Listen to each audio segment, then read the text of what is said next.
Good morning, good day, and good evening.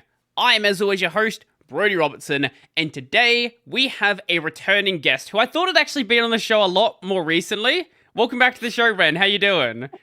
It's been like a year since you were last Hi. here. Oh God, why am I still doing this? I don't know, man. If I go back through your Twitter, there have been multiple times where you've gone through these depressive episodes, like I'm not gonna do this anymore. I need to focus on other stuff, and then you're still here. And then I go to 2 weeks later and been like, you know what? I'm gonna do this thing. Well, how you been doing, man? I've been all right. You recently bought a new GPU that's been giving you some trouble, Oh, haven't you? we're jumping straight into that. Well, there's a good reason why we're jumping straight into that, because this just arrived like 5 minutes ago. Oh shit! For anyone who can't see it properly, this is a 6750 XT. Already flexing on me. You have a better GPU again. Well, okay. The reason I bought it, I was going to get a 6700. The reason I bought this one specifically is M-Wave, which is like one of the big Australian PC part retailers. They had a really good deal on it. It was $200 off. So it put it in the price Oh my range. God. Yeah, there was literally no reason not to buy it. It was a free upgrade. Yeah, because I paid like $320 for mine, and mine's a 6650 XT. Right, okay, but that's also American pricing. So I'll give you the Australian pricing just so you have a bit of a reference for how much that actually is. It would probably help to have.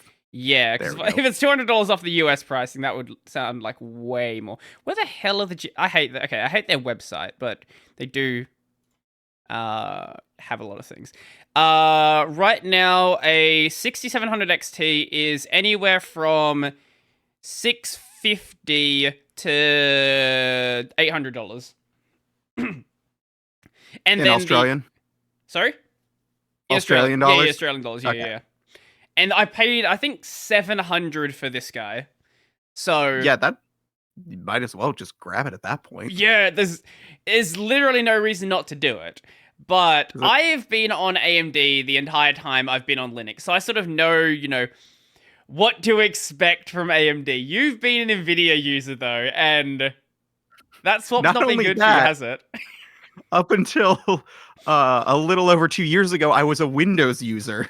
Yeah, well, on Windows, you might as well use it. Well, I would say might as well use Nvidia, but Nvidia is price gouging the fuck out of the new cards right now. Oh yeah, so. no, it used to be like Nvidia, you got better performance for a little bit more money.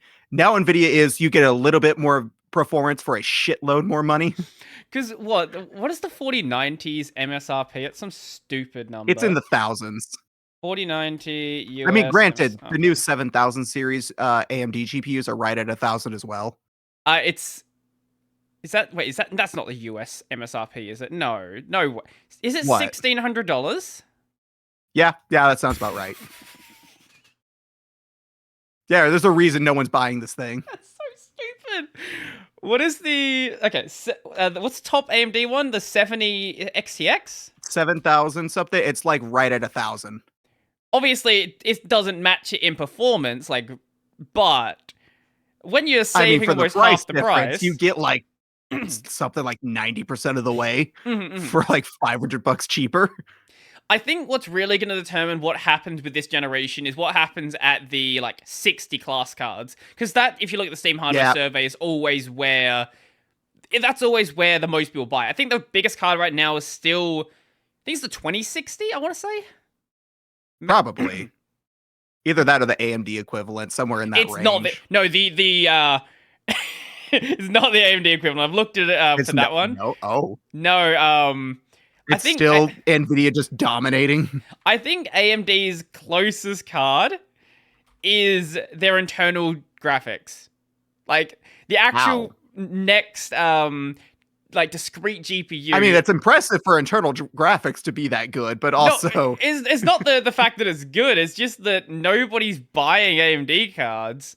So 1.58%. That is the first AMD result on this list. That is for internal graphics. And the first actual card is an RX 580. Damn.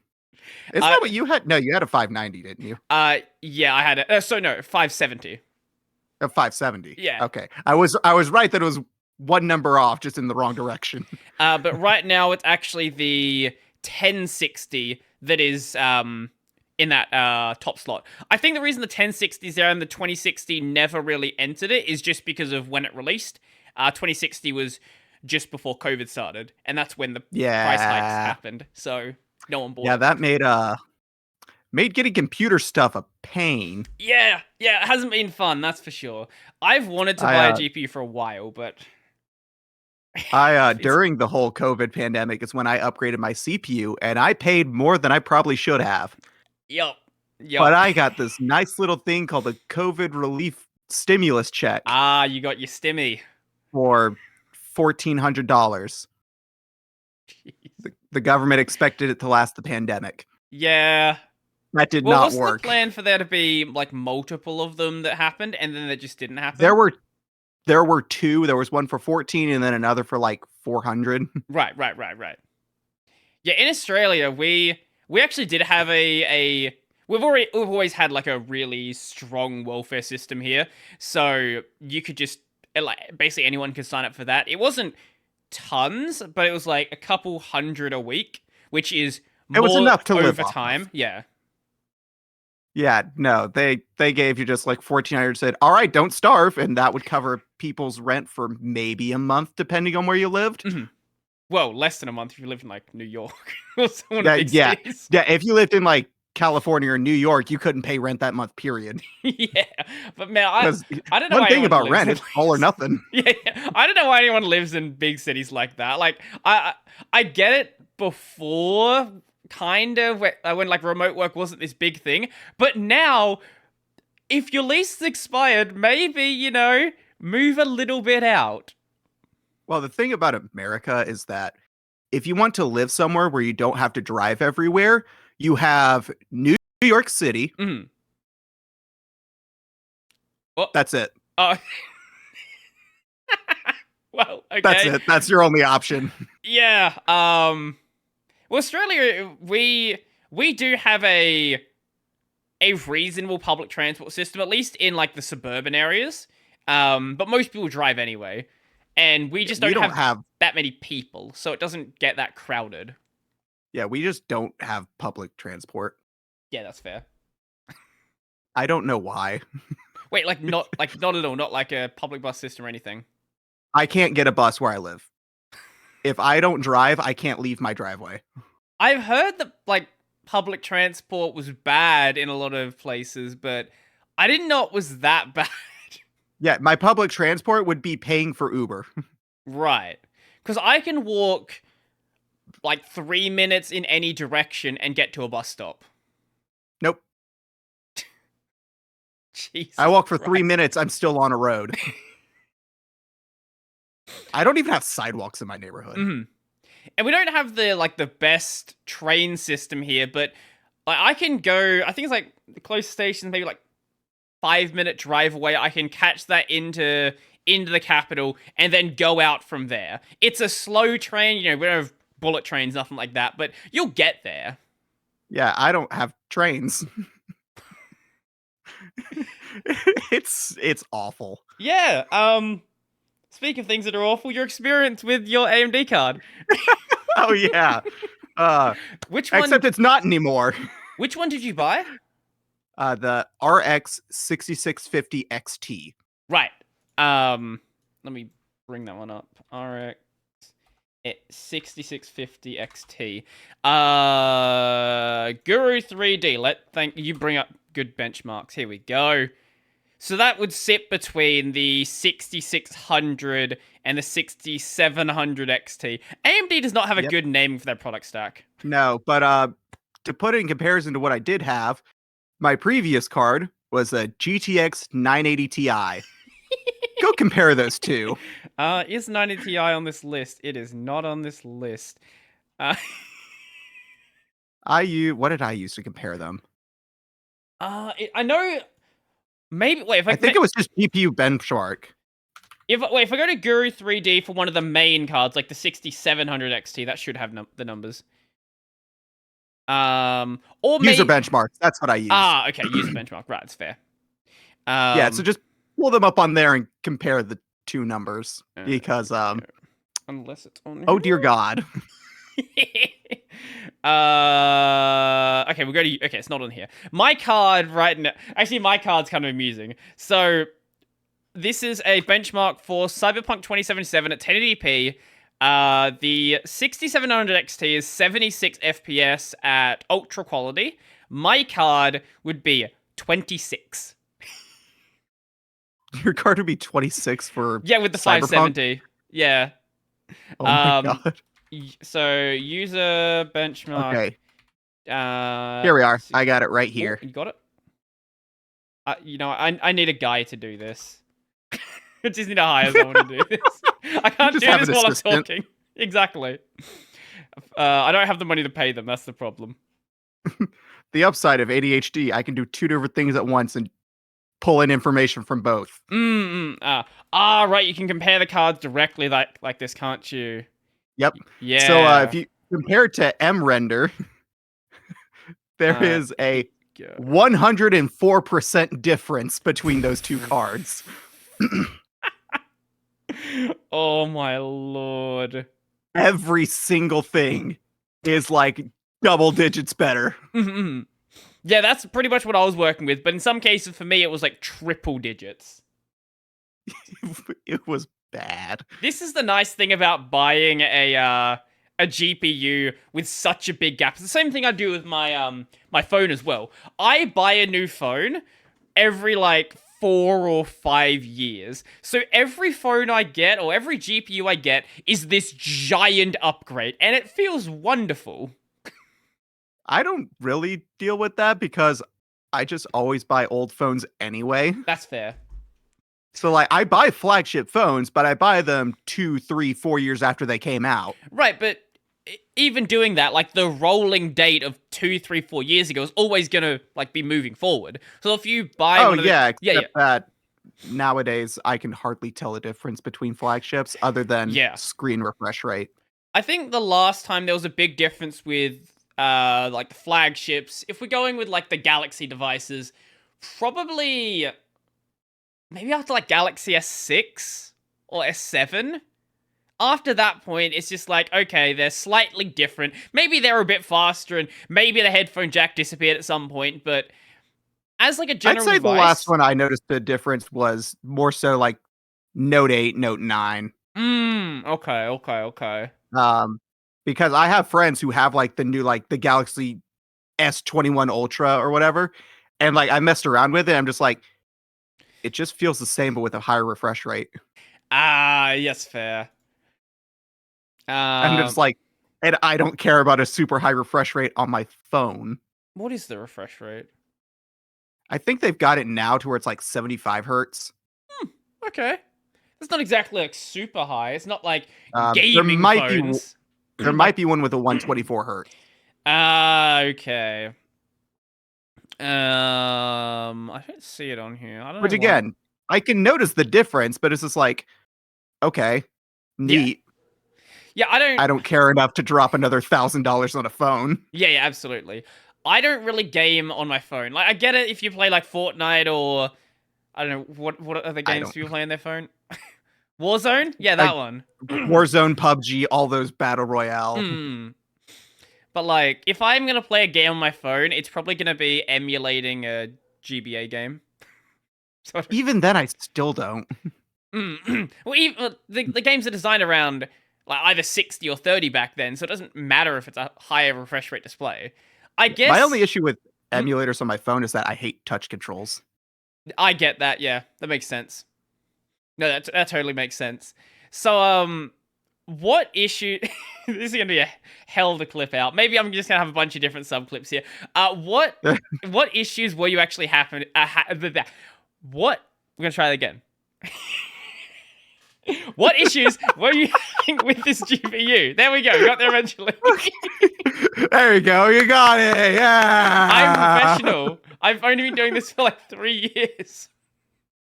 So when I first put in the GPU, I load up a game. I think the one I mainly tested on was Final Fantasy 15. And then I went to do something else. So I'm just like, okay, I'm gonna switch over to my second set of virtual desktops. And the transition was super choppy. Right. And so like that's weird. So I pull up Discord to see like because I have a tech support channel and a couple people who are a lot better at technical stuff than I am. It's Yeah. like ask them, hey, you guys ever heard of this? And I start scrolling through my different Discord servers I'm in, and that's super choppy and laggy. Okay. And I'm just like, what is going on? I close the game, everything's immediately smooth again. Uh-huh. Couldn't figure out with real life me. It's like, what is going on? Having issues with like a different VTuber program, VPupper. It's like not rendering my face and it's flickering the texture. That's still not solved, by the way. I'm using a different program. Oh, okay. So I see on the GitHub that, hey, the Pro drivers don't have this. Okay, I'll try to install the AMD Pro drivers. Oh, they only support CentOS and Ubuntu. And it's only Ubuntu LTS. You can get them running on other things, but yes, you absolutely can. Luckily, Pop! OS is Ubuntu based. I'm on the LTS. Want to know what I do to install the drivers? Oh no. What do you have to do? I open a text file that has a line that says ID equals pop, and I change pop to Ubuntu. That's it. Then they install without a problem. Okay. That's good. Reboot, load it up. Issue is not fixed. It's still doing it. Okay. I can't figure it out. I spend another day messing around. I go back in. I once again change ID Ubuntu equals pop or back to ID equals Ubuntu. I uninstall the Pro drivers, change it back to ID equals pop, close it down, reboot. So now the drivers are gone. I'm back to the drivers I started with, and the issue's gone. Everything is fine now. Wait, during that initial process, did you ever do a reboot? Yes. Okay, I rebooted after I installed the Pro drivers. Okay. Because but yeah, no.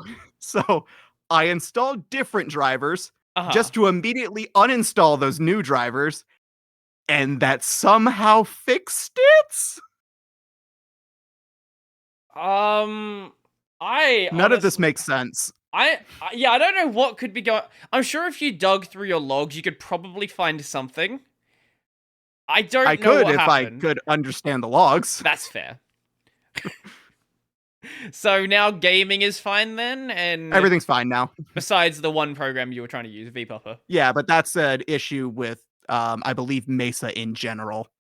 Oh. Or at least newer Mesa drivers on RDNA 2 cards. Yep.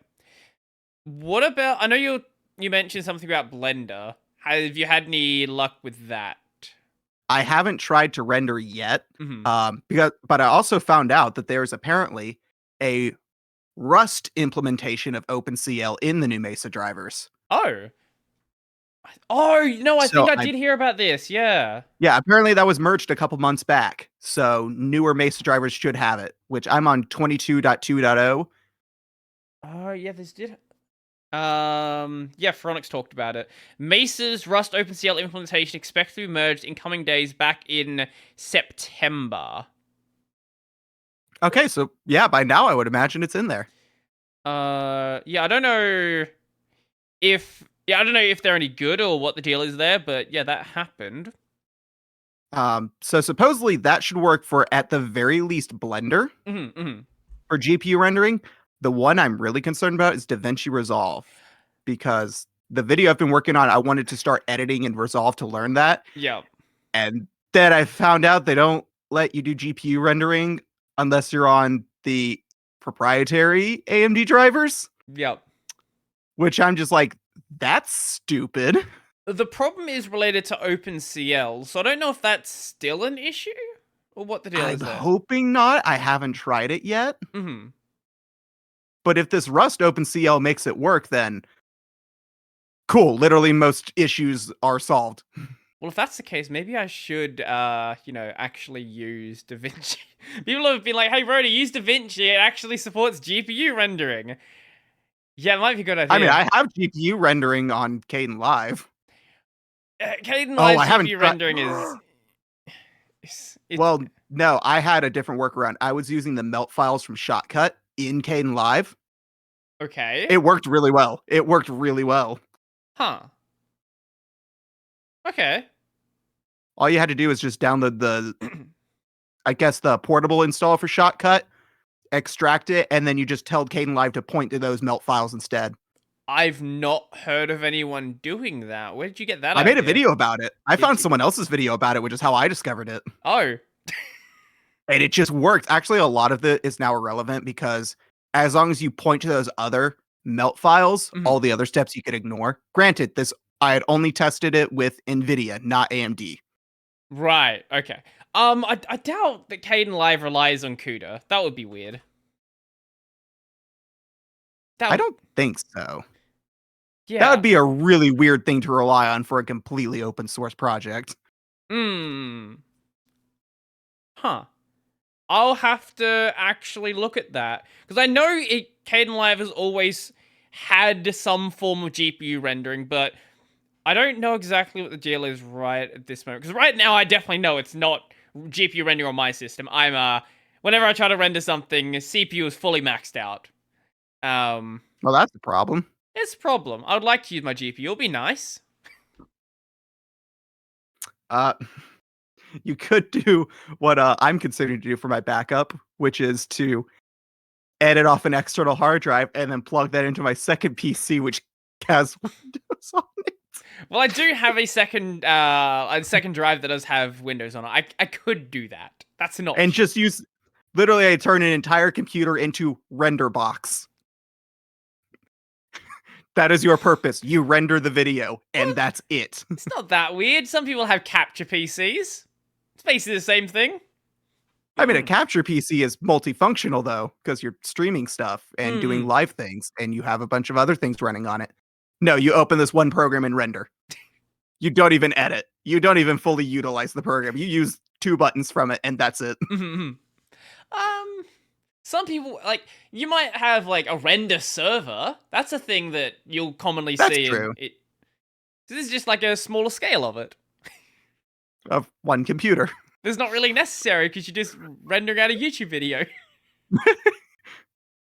Overkill? Absolutely. Oh, Gotta do it anyway? You bet your ass I am.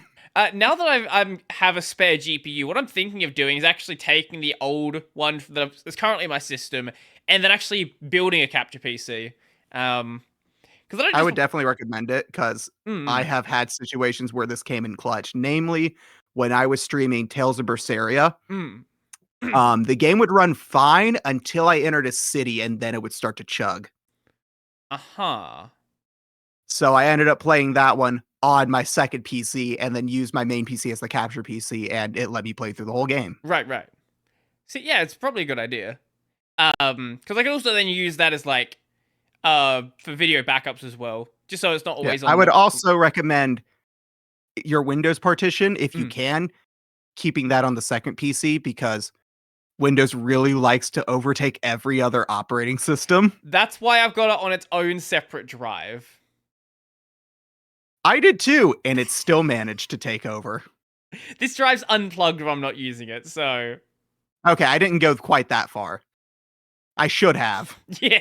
Well, my my setup for swapping between the Linux and Windows install is so jank. So you know how you can get this, like, you can get the Windows partition, the Windows drive into Grub, into systemd boot.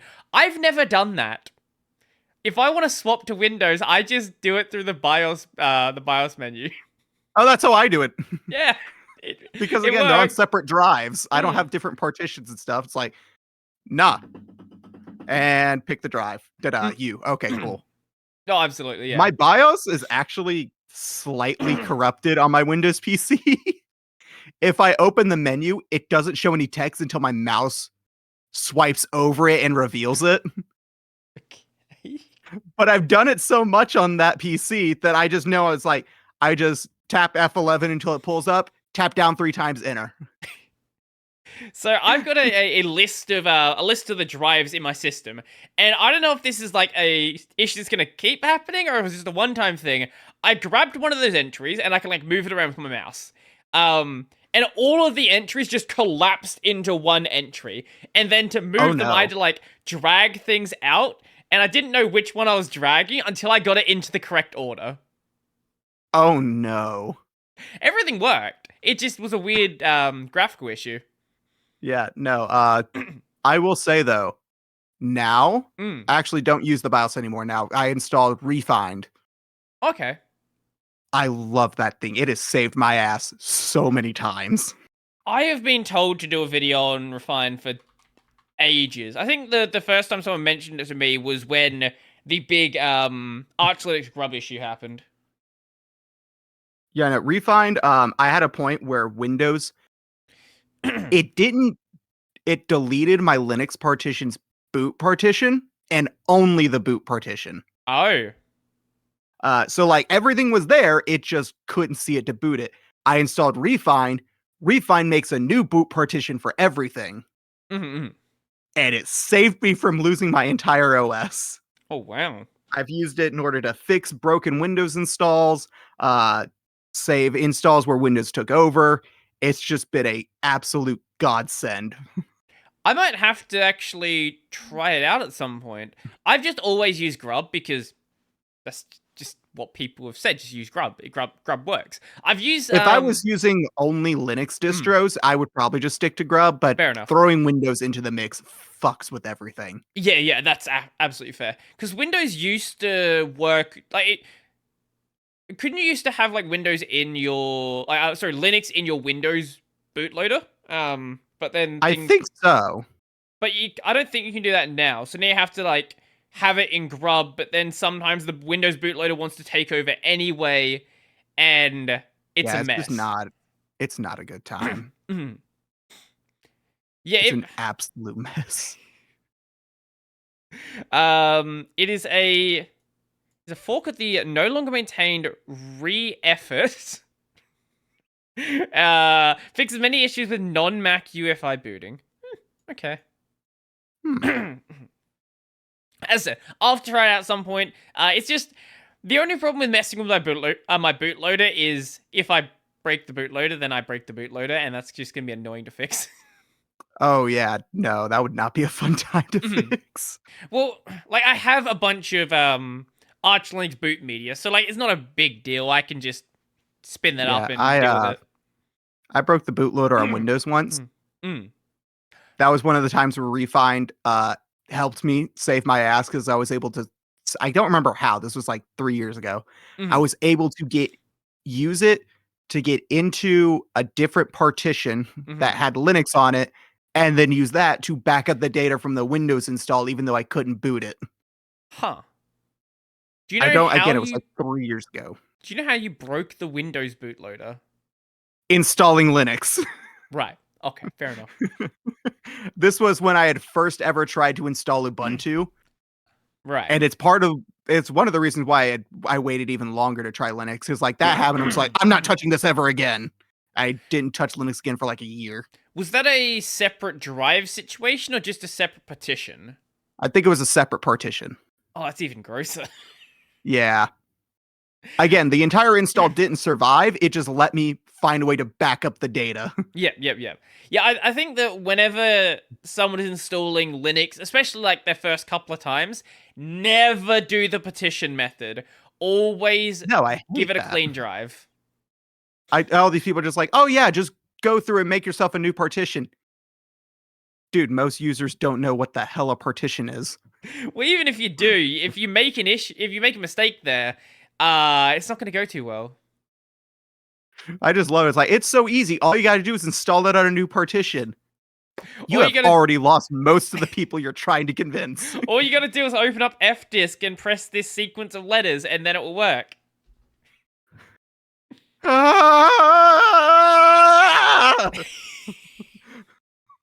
But you tried out Wayland a bit with this new card. Yes, I did. I like Wayland.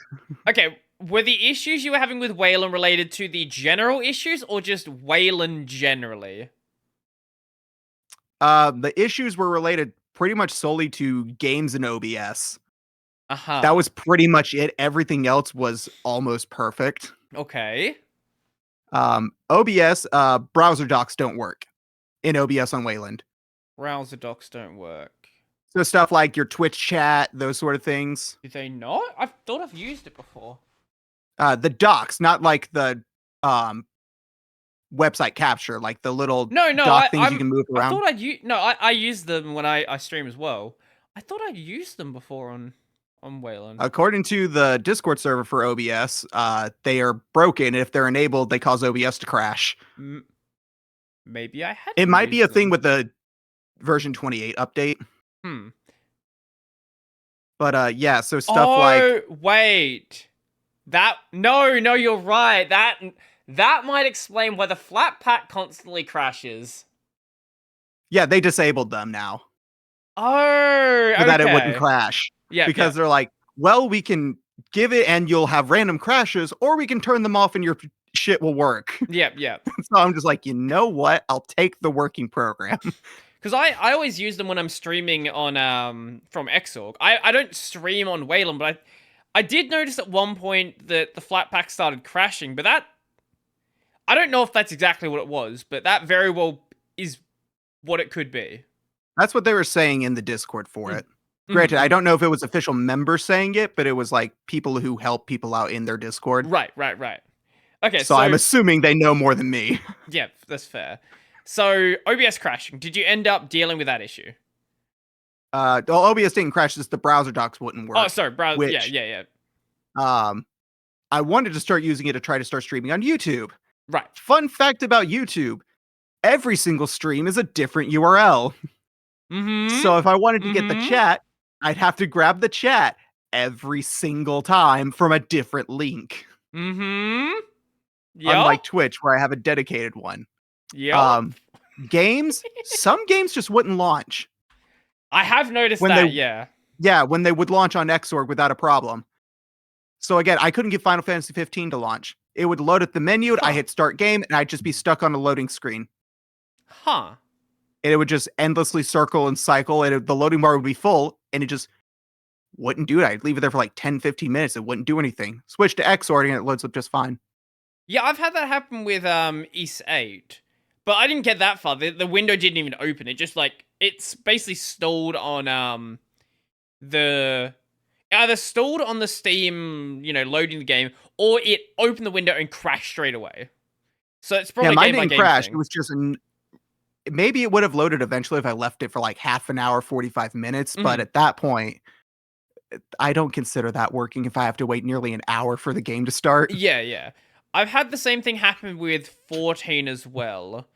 But the 14 launcher can be a bit flaky on Linux anyway. Yeah, that's why I've started using the XIV launcher on Linux. Yeah, I have because having the launcher just randomly stop working from an update, I'm just like, I don't want to deal with this. Yeah.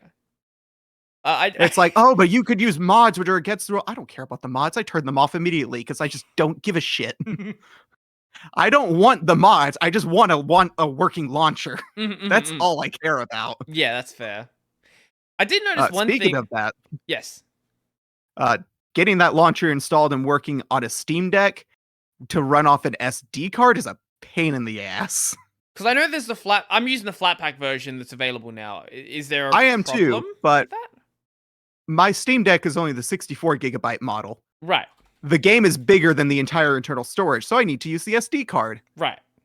Getting that thing to get the paths right for the SD card is a nightmare on a Steam Deck. Because you can't, you have to type in the exact location URL from the SD card's location where it's mounted. But I have to do it in game mode. So I can't just go into desktop and copy and paste. Oh no. So I have to type it in manually, and you have to go through so many different settings and set them all to be the right path manually. Yeah. If you have one of the bigger storages that you could just install in the internal SD or in the internal storage, you just install it and you're done. It's only when you're running it entirely off the SD card that it's a pain in the ass. Because I did notice you can change the path for like the config and things like that. So yeah, the config and the plugins folder and all that stuff. You have to change all of those paths if you're running it off the SD card to the SD card. I really hope that at some point they just add an option to use the same like file path for everything. I don't know why it forced you to do everything manually. It's like, hey, I want to move this thing out of my home folder. Okay. Well, Steam Deck is an edge case. They're designing it for desktop. Well, no, even on desktop. I don't want to have all of my, like, the Excel core folder in my home directory. Let me just move it. I don't want to manually set everything. True. That's true. It's like, can I just tell this to be put in my games folder? Like, I like the option to have, like, to be able to set things manually. But I don't want to have that be the only option. Just let me just use a base file path. It'll be so much easier. Yeah. I mean, granted, on desktop, it's pretty mundane to just go through and click, click, click, click, click, click, you're done. Yeah. Yeah, it's just It's only a pain on the deck. So, but once you get it all set up, it runs great on the deck.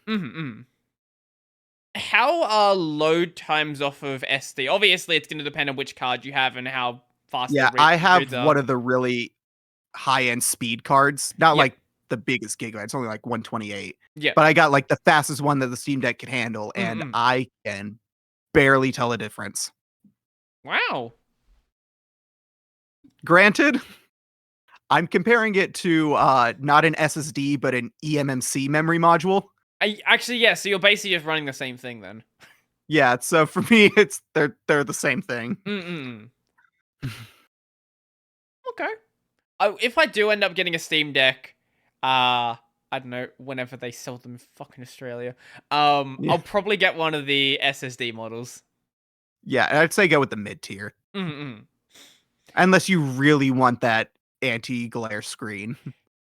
I don't plan to game outside or in the sun, so like I don't care. Just like turn the lights off. I mean, I like matte screens, so it'd be nice to have, but also not enough to pay an extra $300. I guess if you like, you know, catch public transport, you know, places that have it, or I don't know, you want to play your games in an Uber. I guess the anti-glare screen is probably worth something, but I don't. I drive places, so it's not a thing for me. Yeah, I mean, I just like matte screens to begin with. Yeah, that's fair. That's totally fair. If I could, I would have every single screen be matte because I hate glare. Yeah, that's fair. It's not a thing that's ever really annoyed me that much. Like, I've always just had something that I've either had a window right behind me, I've had lights near me. I've sort of always dealt with glare when I'm gaming anyway, so or glare or reflections. So it kind of is what it is for me.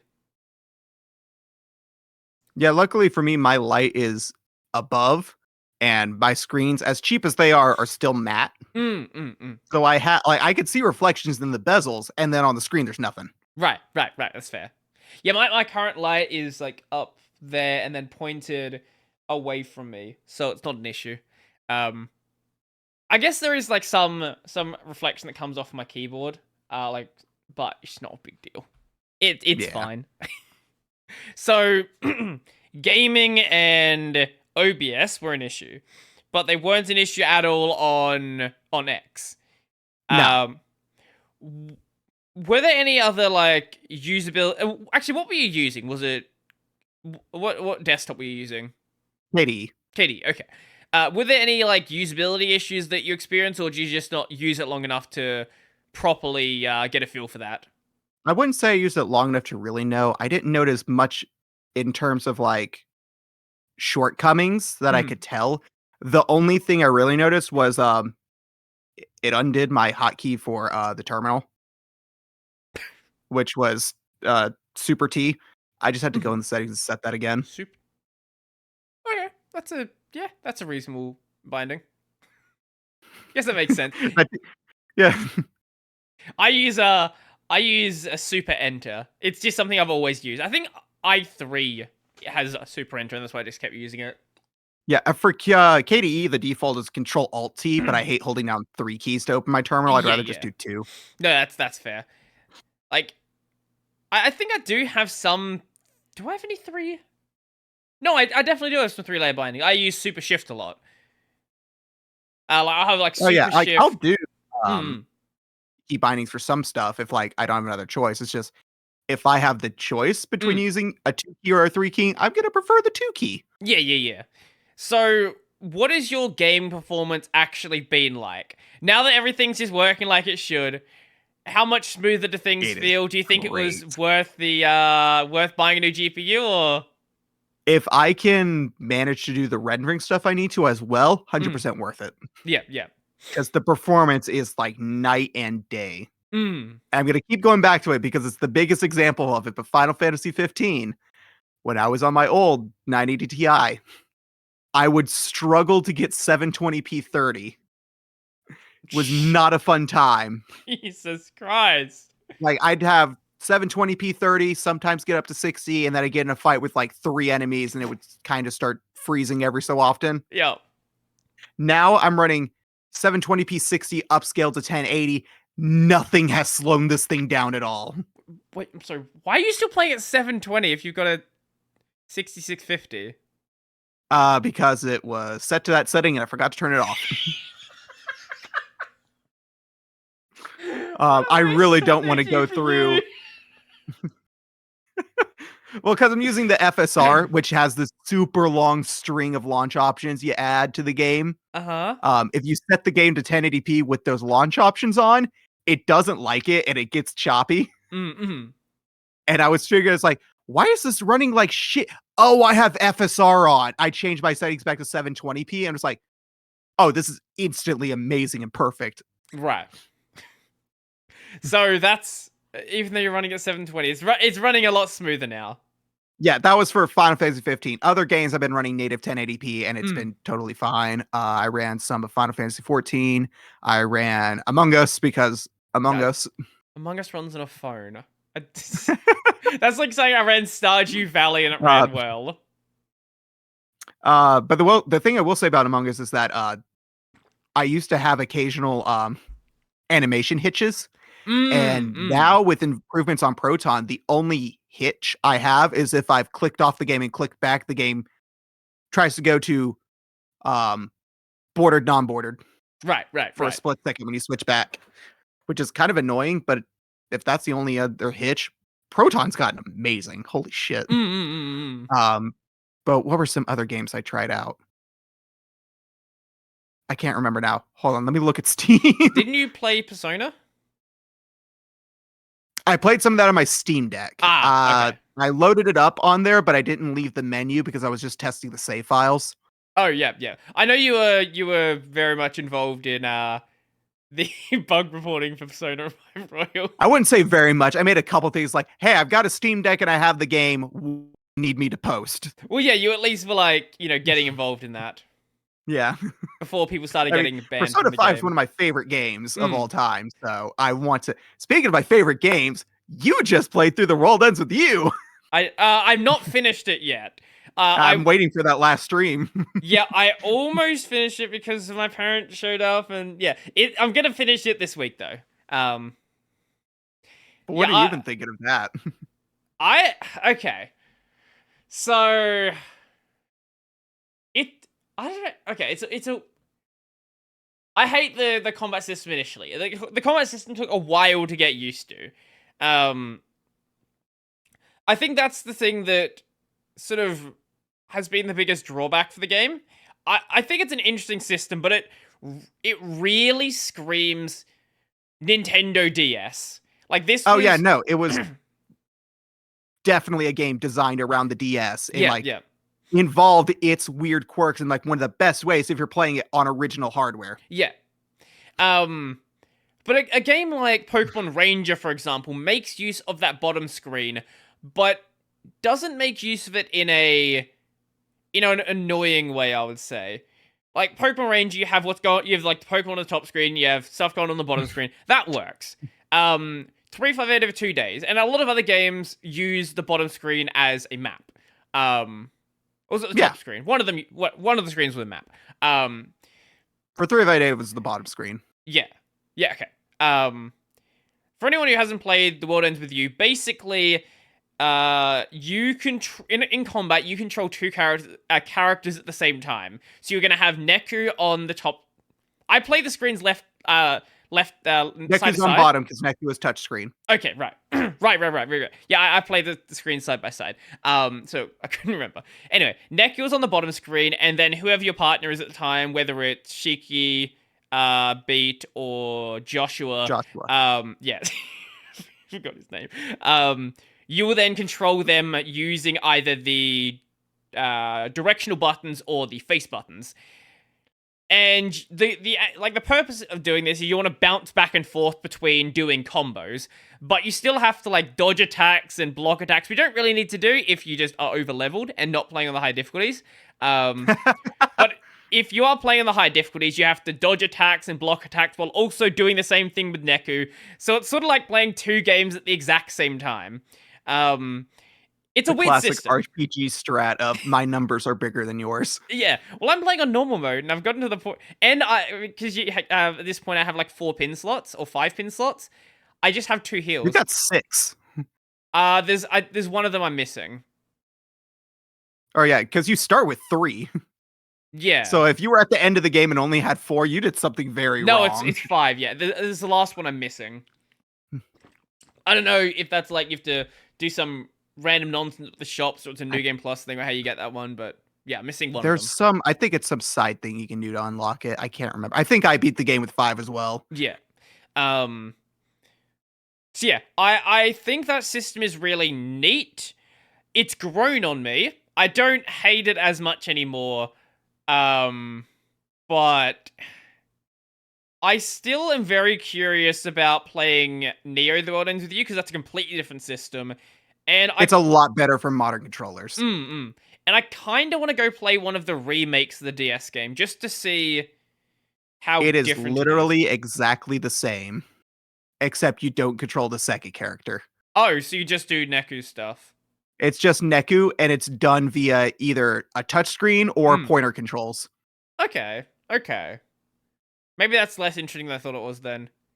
Yeah, no, it's just the Switch version is an HD reskin of the mobile port, which was reworked from 2 characters to 1 for 1 screen.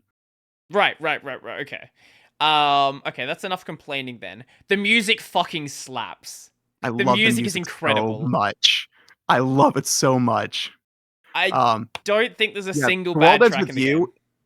Its control scheme is meant for original hardware, and that's it. It was not meant for anything else. Yeah. Other games, it sounds like they were trying to take a traditional control scheme and then add a touchscreen to it. The World Ends With You feels like it was designed with DS shape in mind. Well, yeah, the way for anyone watching, the way you control the second character is with only the D-pad. Yeah. So your other hand is free to do the touchscreen. You can use face buttons if you want. Yeah, whether you're left or right-handed. Yeah. It's a system, that's for sure. I think some games do a lot better with emulation, like Pokemon Ranger, for example. Yes. That would play fine. Oh, that'd be amazing, especially if you have one where you have like a drawing tablet with the screen on it and you can see where you're drawing. The problem with The World Ends With You combat is it works fine for some of the pins. The slash pins, like whether it's slashing Neku or slashing the enemy, those work fine. Tapping empty space works fine. Where it gets weird is tapping the enemies. Just because if you're emulating it, you're like playing it on a much, much larger screen. So it's a lot harder to reach to where you need to go and actually hit them.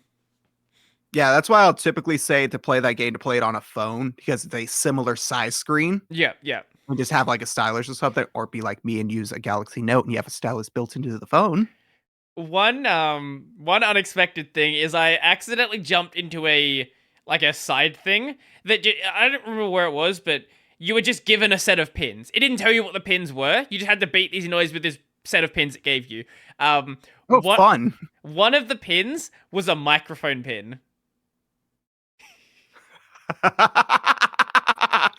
But here's the thing. My emulator automatically detected the shore, so I could actually use it. Oh, I love that. It worked. I forgot that there were games back then that used the microphone for things. It was very weird time for video games. It was a problem in Pokemon. Which game? In Gen 4 Pokemon, they introduced a Pokemon called Chatot. Right, I forgot Chatot about had a Chatot. move where its attack was a sound thing where you can record your own noise for it to play. Yep. And then the internet happened. Mm-hmm. So people were going into online matches in Pokemon using Chatot, and this attack would then screen obscenities and racism and all sorts of horrible things. Oh. Chatot was then banned from all online games.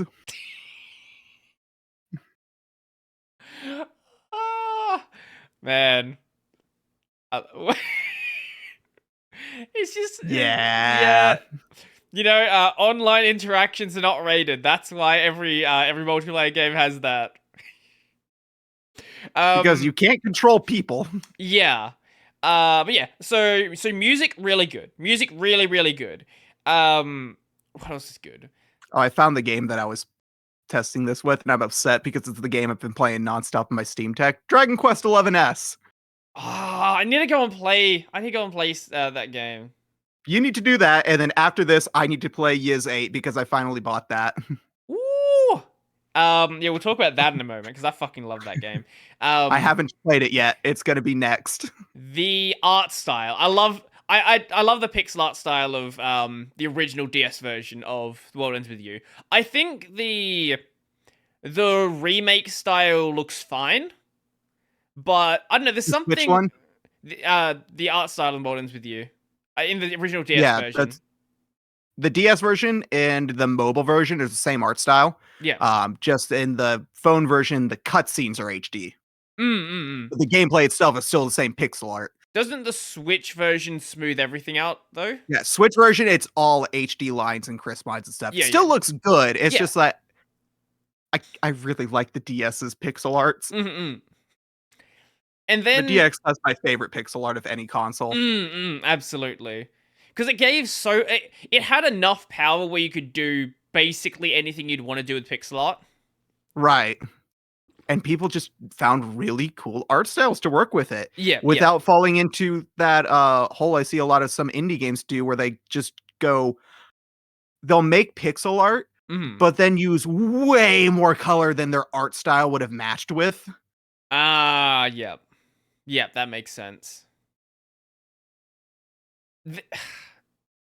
Yeah. I was trying to think of an example, but I could one's not coming to mind. I can't think of one either now. But I've seen it. It'll be like they'll do like an 8-bit style and they'll have like 32 colors in it. It's like, that's not right. Right. That makes sense. I think the other major thing to talk about is the characters. I think the character it's also helped by the fact the translation is kind of scuffed. It's very... The translation's hilarious. It's very, it's early very of 2000s the times. JRPG translation.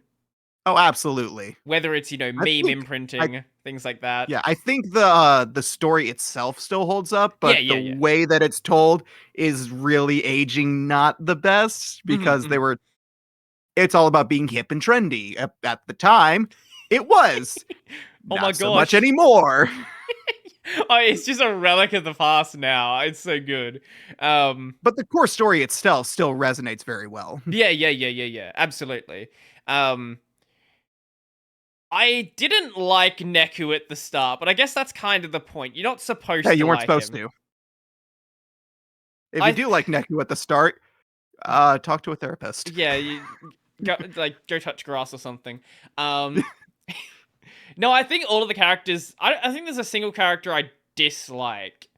I think they all have their place in the story. I find them all amusing. They're in their own little way. Even like just random side characters, like the kid that shows up who tries to get you to play. What's the pin minigame thing? Tin Pin Slammer? Yeah, Tin Pin Slammer. Oh, him. The one who looks like he's like a knockoff combination of every children's anime protagonist. Yeah. Yeah, he looks like he's all straight right, we off took Beyblade, Naruto, we took Ash Ketchum, we took Yukimoto, we took the guy from Beyblade. Yep. I think if I had to say my favorite character, I'm embarrassed that I don't remember the main character. Tai, that's what his name. No, that was Digimon.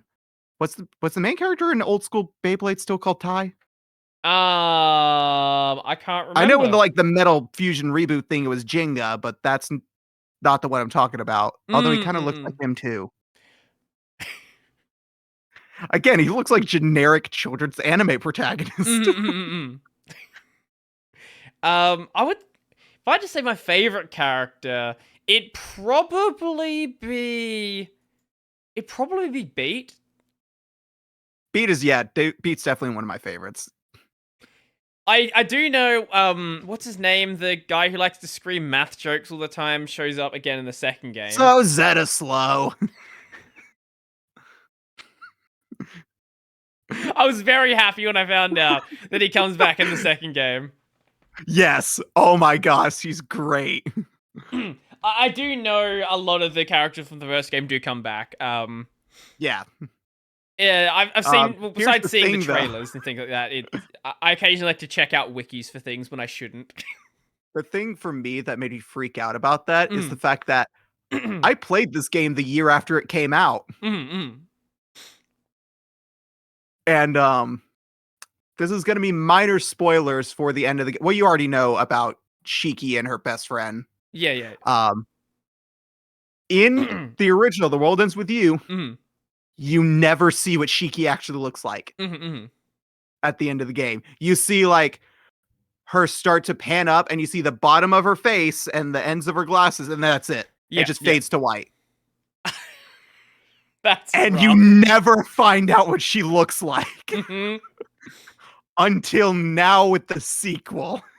That's rough. I'm just like, because what they did is they released the mobile port and it had an extra bit of story that was like hinting at there's some new story to come. That came out like, I think 2 years after the original. Okay, right. And then nothing until like 2016, 17, when the Switch port came out and it had the same extra content and you get the sequel. And then nothing. Yup. I'm just sitting here like, you keep re-releasing the game. Why is there not a sequel already? That's honestly like the fact they did re-releases like that and then just took so long. It wasn't until 2021 where the sequel actually came out. Yeah, it was literally them trying to prove that there is a market for it. And then Square goes and just doesn't advertise the game. Yeah, I did hear the game didn't do super well. No, because I've talked to people and they're like they've mentioned like, oh yeah, The World Ends With You, I loved that game. It's like, oh, did you play the sequel? There was a sequel? Yeah, it came out on like the PS4. I thought that was a remake. Oh my god. I'm just like, this is why this game franchise is failing. Actually, the funny thing is when I first knew the game was on the PS4, I actually thought that was a remake before I looked into it. Exactly. Because Neo The World Ends With You doesn't sound like a sequel anyway. Yeah, it sounds like New The World Ends With You because that's what Neo stands for. So like, oh, it's a new version of The World Ends With You. So, okay, have you done anything with Ys 8 yet, or have you just bought it? No, I have it bought and installed on my Steam Deck, and that's it. I don't want to say anything then. Yeah, I literally haven't even opened it yet because one of my friends has been begging me for like the past year to play Dragon Quest 11S because I love Dragon Quest. And I finally started playing it. And I'm just like, yeah, of course you were right. I love this game because of course I do. I did see a bunch of people complaining like Dragon Quest 11. It's like, there's nothing special about it. It's just a JRPG. I'm just like, it's Dragon Quest. That's the point of Dragon Quest. Yes, Dragon Quest. What the fuck you talking about? The point of Dragon Quest 11 is a classic JRPG with modern production value. What I have played is a classic JRPG with modern production value. The last the last Dragon Quest game I finished was Sentinels of the Starry Sky on the DS. Yeah. Dragon Quest X never came to the West. That's so. Dragon Quest X was an MMO on the Wii. Oh. Okay. Oh, wait, what? Supposedly, there is a Wii? single player version coming to the West at some point. No, sorry, no, go back. Did you say MMO on the Wii? On the Wii, yes. Just on the Wii. On the Wii.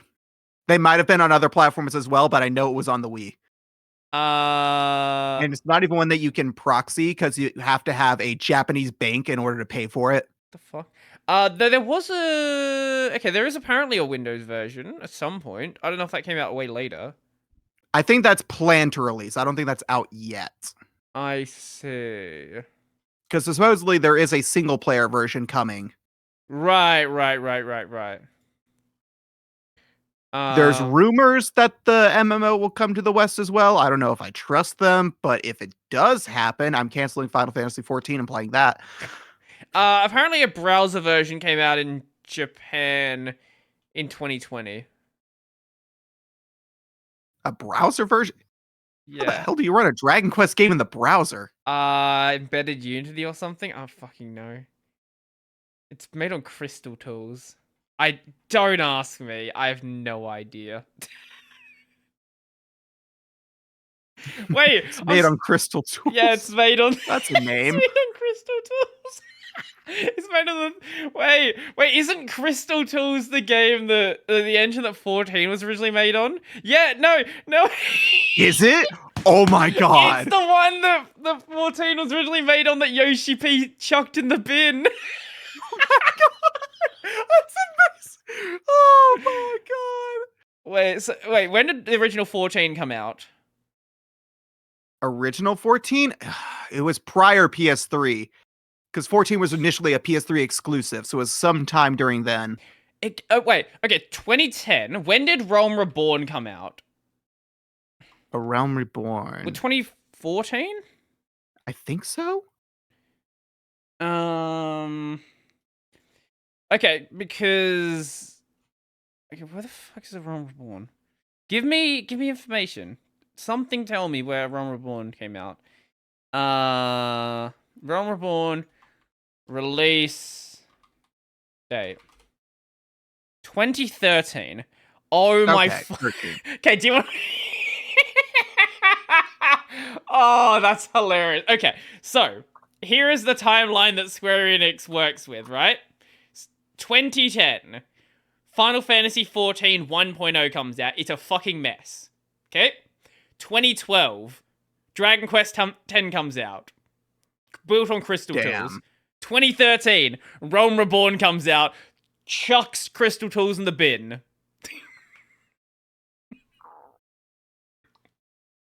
Okay, so according to Nintendo Life, Dragon Quest X: Rise of the Five Tribes Offline is releasing in Japan later this year. Initially, it was scheduled for February, and then it was pushed back. Huh. To release in September. Oh no. Is it already out in Japan? If it's already out in Japan, then surely someone would have a translation patch at some point.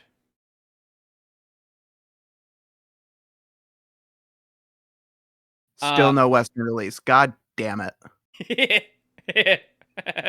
I'm just not gonna get to play Dragon Quest X, am I? Probably not. Probably not. Why do you hate me?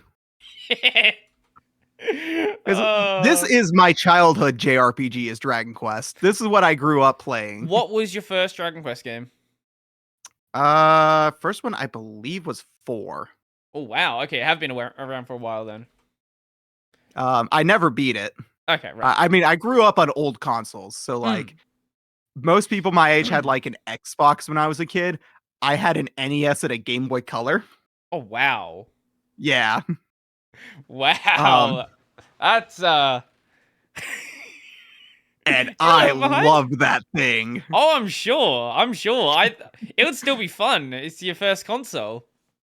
Yeah, I mean, to this day, one of my favorite games is still like Mario Bros. 3. That's a good choice. It's a pretty good choice.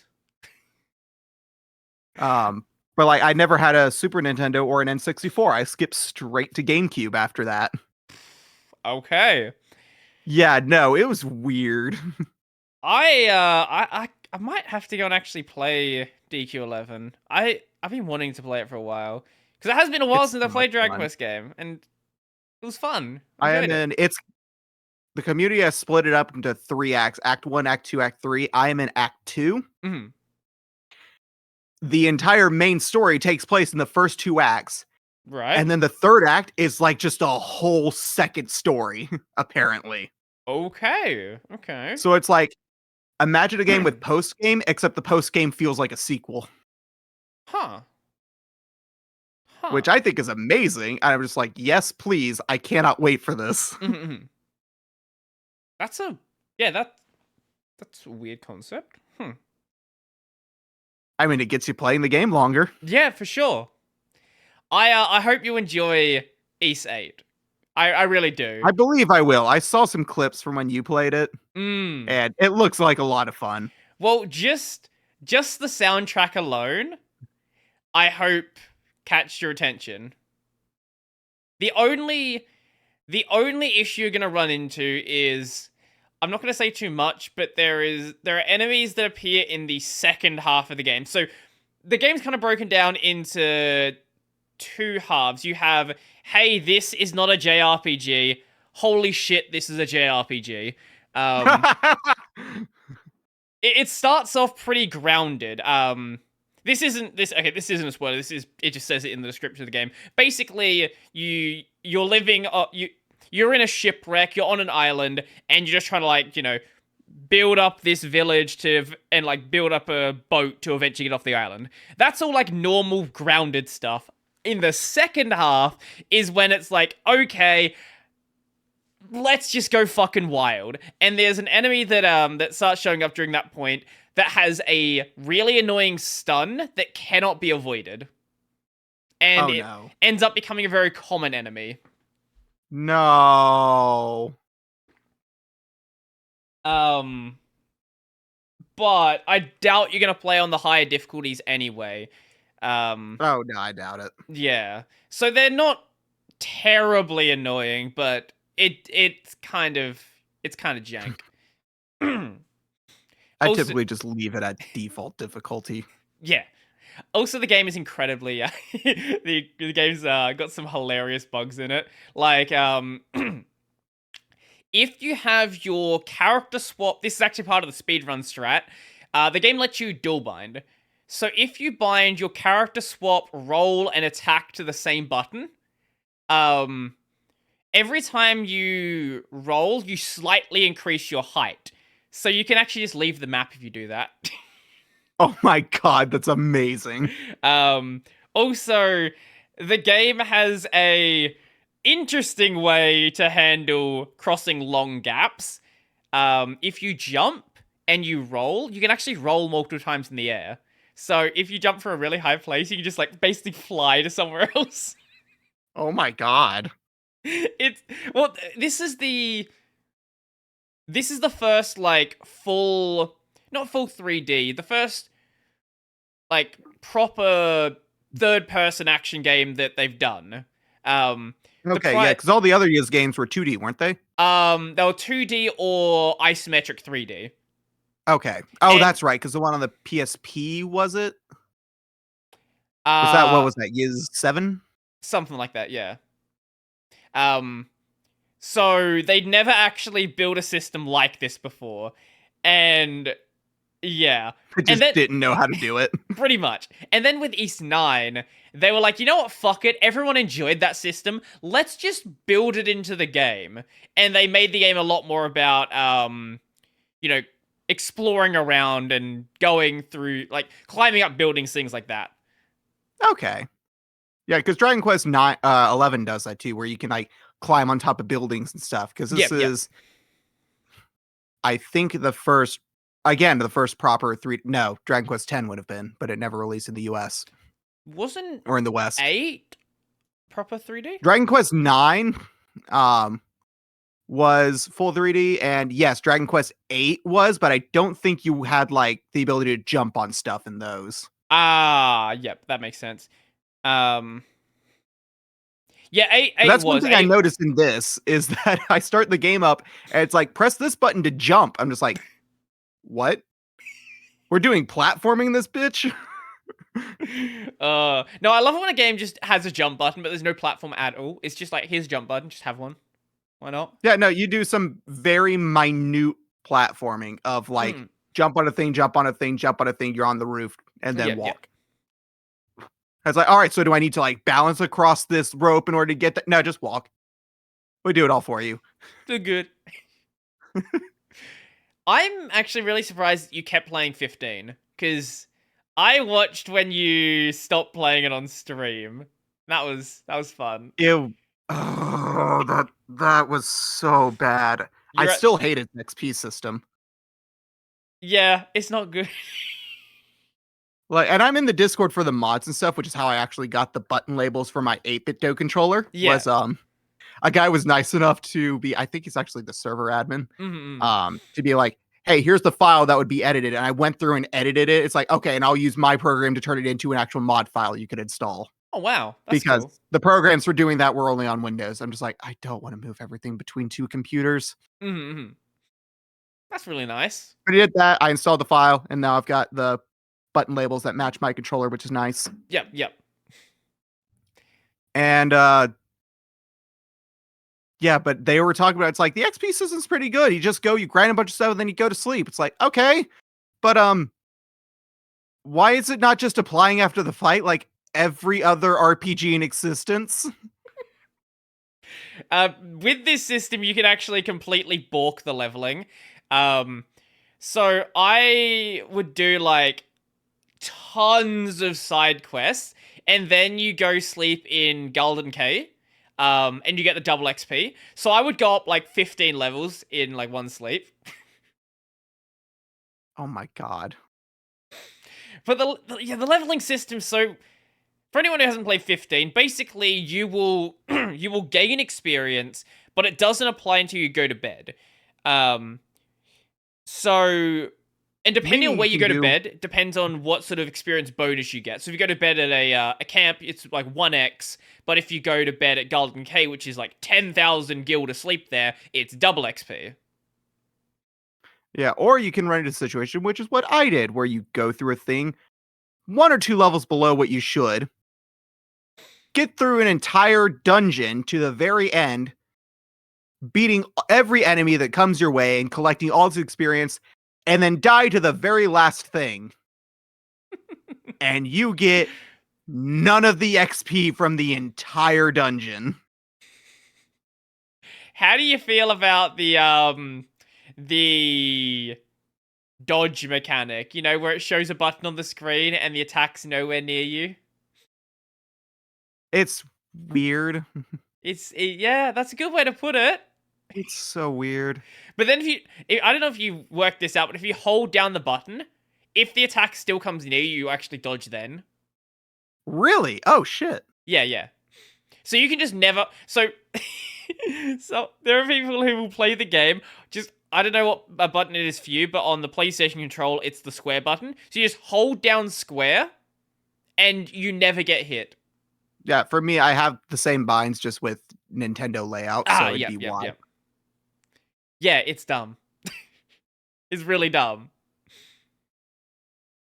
Is there anything you like about 15? The character designs. That's fair. I love how all the characters, they all look amazing. Well, that's one of the things that... Also, people say, like, the characters get annoying. I'm just like, no, this just edgelord JRPG, which is exactly what I expected. So, I mean... Yeah, it's a Final Fantasy game. Especially a Final Fantasy game in a pseudo-modern setting. Well, yeah, it was originally part of the... What the fuck was it called? Fabula Nova Crystallis or something. That... subsection of Final... Yeah, I think that's what it was. That subsection of the Final Fantasy releases, yeah, Fabula Nova Crystallis, which includes 13, Type 0, and 15's technically not in it. It was originally going to be when it was Versus 13, but it's still got a lot of that, those same design principles. So it's still in this modern setting. It's still all about the crystals in this modern time. I feel like if I went back and played 13, I would actually like it. I'm playing through 13 right now. It's actually not that bad. Hey, Um, see, I didn't grow up with Final Fantasy outside of like whatever the one they ported to the Game Boy Advance was. I had that. I didn't either. My first Final Fantasy game was playing 10 on the PS3 remake. I didn't even do that. The Again, PS4 I had remake. the one. I think it was 3 that they ported to the GBA. And that was the only one I had. Yep. The PS3 remake was PS4 remake was completely broken on launch. So in FF10, every time you go into an enemy encounter, it is supposed to do a random enemy generation. So Okay. if you die, for example, then you encounter a different set of enemies. However, in the PS4 version, the seed was locked. So if you saved before a fight, that fight would always be the exact same fight. So you, in some situation, could soft lock the game. Oh. Oh Yeah. no. They eventually fixed it by, making the seed change. But yeah, initially it was completely broken.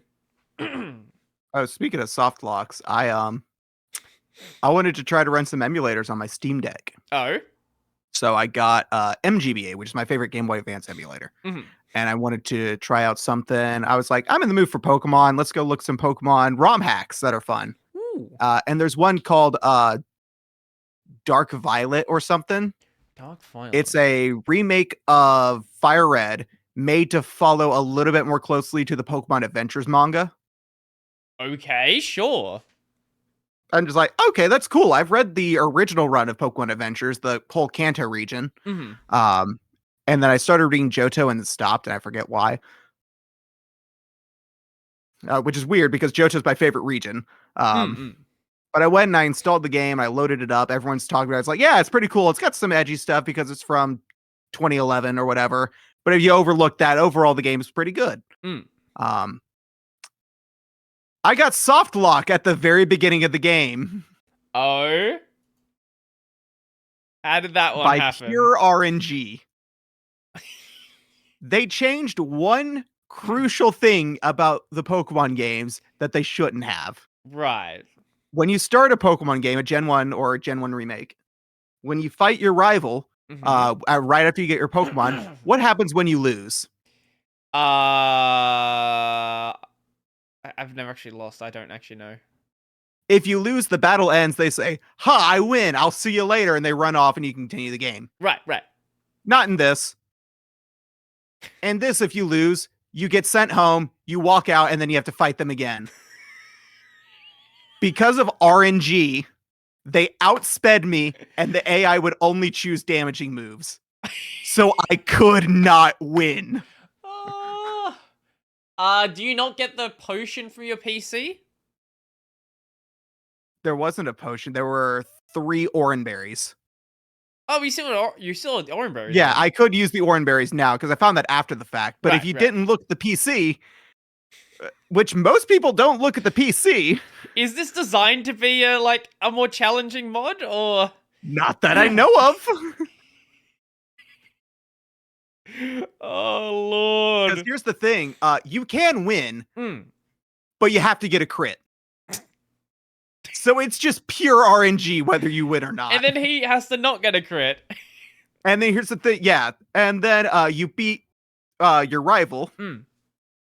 This game, however, has 2 rivals. You have both blue and green, and you're playing as red. The girl character from the Adventures manga. Yeah. You fight her immediately after. And it's the same situation. If they outspeed you, the AI only chooses damaging moves. If you lose to either one of them, you have to restart fighting both. How did the starters work for that one? Who gets the advantageous one? I believe the male, which in the West is blue, but in Japan is green. Yep. Which I go by the Japanese names because that's what they went by in the manga. Yep. At least I was reading a fan translation. I think they flip them the official translation, which I didn't know existed until after I'd read the whole thing, which was like, why would you flip I need to them? know where to get these. I've never I read would the love to have it. Pokemon manga. Maybe I should do that. I at some read it point. way back in like either middle or high school. Mhm. I've heard I it's would love to own them. I've heard it's definitely much darker. It is absolutely darker. Like Pokemon legitimately die. Ah, oh, yeah. I'm having a look at some pictures right now. Is it the Arbok? I'm just scrolling through. So we have a There's we one have of an a Arbok getting sliced in half. we have a Poliwhirl getting stabbed in the chest. Yeah, I see the Arbok getting sliced in half. Yep, Yep. there it is. That's usually one of the first ones that pops up. I see a Psyduck decomposing. Yeah. What the fuck? The Arbok's the only one that really pops up. It's not super gory. It's just every once in a while. Right. Like in the entirety of the entire Kanto run, I think I saw something like Pokemon getting killed like maybe twice in the Right. entire run. So like 2 panels out of the entire manga run. What the fuck? But still. This is... What the fuck is going on? Oh, Vermilion City got blown up. Okay, that's cool. Yeah, no, it's not like super dark and edgy. It's just slightly darker. Yeah. It's like them answering the questions that you always have in the back of your mind of like, wait, where do the hamburgers come from? It's like, oh, it comes from the mill tank we killed. Oh, cool. What the fuck is this? And then I think I read the first chapter of the black and white one. Yeah. But I didn't go any further than that. Which, by fun the time fact, they don't use the canon game names for any of Mhm. the characters. It's always based off the versions. Yeah. By the time we So- get to X and Y, the darkest thing that's happening is someone is a shut-in. Yeah. Yeah, they lightened it up a lot. So like for Gen 3, instead of having May and oh my god, what's his name? Brendan? Brendan. Yeah, instead of May and Brendan, it's Ruby and Sapphire. Right. Ruby's the guy, Sapphire's the girl.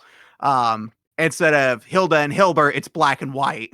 Right. Literally, their names are black and white. That makes sense. Yep, I get that. I don't know if what they did for Black 2, White 2, because it'd be really named to say, hi, White 2. The sequel to White. Just flip him this time. Say fuck it, doesn't matter. I mean, at this point, you're using colors as names throughout the entire series. Why stop there? Yeah. I mean, it's no weirder than Elon Musk's kids, who are algebra equations. Oh man, speaking of Elon, this Twitter nonsense has been so fun. I love it. God. It's great. Did you see what was going on yesterday when Elon was like, "Hey, Twitter has too many microservices. Let's Oh yeah, let's just turn them off. Only like 20% of people use them or something like that. Yeah, and then he'd save And then 2FA. they can't get 2-factor authentication codes sent. Yeah, apparently it was just I will add to that. Mm. Don't use your phone number for 2-factor Yeah, authentication. it was the SMS 2FA. So it wasn't, it wasn't like apps. Yeah. Which is Either what way, I though, use. it broke people being able to log in. The thing is, and Hank Green brought this. I mentioned John Green before. Now I'm mentioning Hank Green. He brought up this in one of his YouTube shorts because Vlogbrothers, I end up watching their shorts way more than their actual videos now. I don't know why. But he brought up that the video was Elon was right. Elon said on Twitter a while back, people don't want Twitter to be good. People want it to be a dumpster fire reality TV show that they want to watch unfold in real time. Yeah, he's doing a good job at that. Lo and absolutely. behold, this is exactly what's happening and everyone's eating it up. Did you see, I'll see if I can find it. Elon was praising the fact that Twitter daily active users are up. I wonder why they're up. It's a mystery to me. Yeah, no, can't tell at all. Let's see. Also, wait for him to realize that users are up but advertisers down is still not good for business. Oh yeah. I think my favorite part about the monetization strategy, you might call it, of Twitter right now is just fucking wing it. Wing Right, it. here's this one. Also, the lovely oh my god. Also, it's a really misrepresented graph anyway. Yeah, It makes it but look I like it's a love big jump. the post people made where it's just like a story in 4 panels. Panel 1: no more lords and peasants. Twitter verification for all for $8 per month, or we're gonna remove the official verification so that anyone can have it. Yep. Eli Lilly, insulin is now free. Stock market plummets. Yup. Twitter yup. support. We will now be introducing a verification system to know who is official. It's like immediate backpedal. Oh man, like some of those tweets were incredible. Like you had a fake George Bush who what was the fake George Bush one? I think it was something like I miss killing Iraqis or something. Something crazy and there was- outlandish. Because was that's all these are. one from Pope Francis that was trying to sell his merch. I missed that one. There was a fake senator talking about fuck, who was it? Oh, talking about Nancy Pelosi's tits. Oh my god. It's just so many good ones. And like all Twitter had to do, right? Okay. Introduce Twitter Blue Twitter Blue checkmarks, verification, whatever they're gonna call it. Don't use the same icon. Yeah, just change the color. Yeah. That's all you had to do. Was just Literally change the only thing. Twitter Blue is blue. Verified, black or white or gray or some like neutral color. I wouldn't be changing the existing verification. I would change the new one, just because that could lead to weird confusion there. Well, I'd say make the Twitter Blue one verification blue because Twitter Blue you can tell at a glance. Or use it just different icon. Just give them like a... Oh yeah, put like instead of a check mark, put a little Twitter bird. Yeah, that could work. Yeah, absolutely. No, gotta use a check mark. Because the check mark has to be distributed to the people. Except for the people who don't have money. Yeah, except those people. They're not real people. Yeah. No more of this lords and peasants shit. Pay me money like a lord and a peasant. Just stop being poor. Wait a minute. Hold on. Here's I'll send you this one. So, there are people who are using... So, you know how there are those tools to generate like fake humans. There are people buying a bunch of check marks for fake accounts with fake humans running them. Oh my god. So they look like totally legitimate accounts. Because there is a real person there, and yeah, no. These people are not real. None of these people are real. Oh my god, there's so many of them. There's a guy called Dick Winter, private investigator, which is a great name, by the way. Good troll. I love it. But yeah, how Elon didn't think this was going to happen is beyond me. I genuinely don't know how anyone... Well, no, I do know, because he fired the people who were telling him to not do this. Oh yeah, no, there was that The engineer called him out over the microservices? Yeah, who was just like, okay, here's what happens. This is why it's actually important. Here's what we could do to reduce that thing. And instead, we could try this and do these sort of things. Yes, you're right. There are issues, and this is how we could solve them. You're fired. What? That you don't care. Nope. You just want to watch the world burn. Honestly, like I'm convinced at this point. So initially, I was very hopeful for Elon running Twitter. I was like, surely, no matter what Elon does... Oh, yeah, I saw your post on Mastodon. You're like, it can't be worse It than the old can't owners. be any worse than what was already happening. That aged like fine milk. You've impressed me, Elon. Like, you genuinely have. This is a 5D chess. Like, what I think this is. Elon hates Twitter so much that he bought it for $44 billion just so he could burn it into, like, just grind it into dust and, like, burn it to the ground. Otherwise, I have no idea what he's doing. I would not put it past him. I have no idea what he's doing otherwise. It doesn't make any sense. I would not put it past him. But hey, at least it's giving some attention to the Fediverse. Yep. Follow us on Mastodon.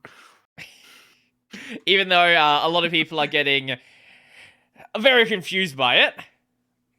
Luna made a post about it that people were seeing Fediverse and saying, "Oh, it's for crypto bros." Yeah. It's like, Jesus Christ, these people have ruined anything decentralized, haven't they? Yeah. If it's decentralized, it has to be related to blockchains. Yeah, like it's the issue I had with that live space service that started popping up. Live space? It's a streaming platform that they were talking about. We are going to do an 80-20 split with creators and stuff. Uh-huh. By the way, our system's built off Ethereum. Yep. They're not directly using it. They're basically taking the excess power from people mining Ethereum and using that to encode and decode. Mm-hmm. But they're still relying on the fact that people are mining Ethereum. And it took me 2 days of just asking them directly in their Discord over and over to get that fucking answer. That's a different one. I made a whole tweet thread about it. There are multiple companies with the same name. Live Space. Live Space on Twitter. Is it Life or Live? Live. Okay. Live. I can't. I'm finding a completely different company. It's a fucking home interior company. Hold on. Wait, no, I think is this the one? Audio, video. No, this is another company also called Live Space. Why are there so many people using the exact same name? God, I'm in their Discord still. Oh wait, stream Live Space? Is this it? Yes, that sounds right. Yes, okay, yes. Live streaming built for creators, by creators, get discovered and build your community. Yep. Streamers get an 85% revenue split. Yes. Yeah, they are not upfront about the fact that they're using blockchain as a backend. Right.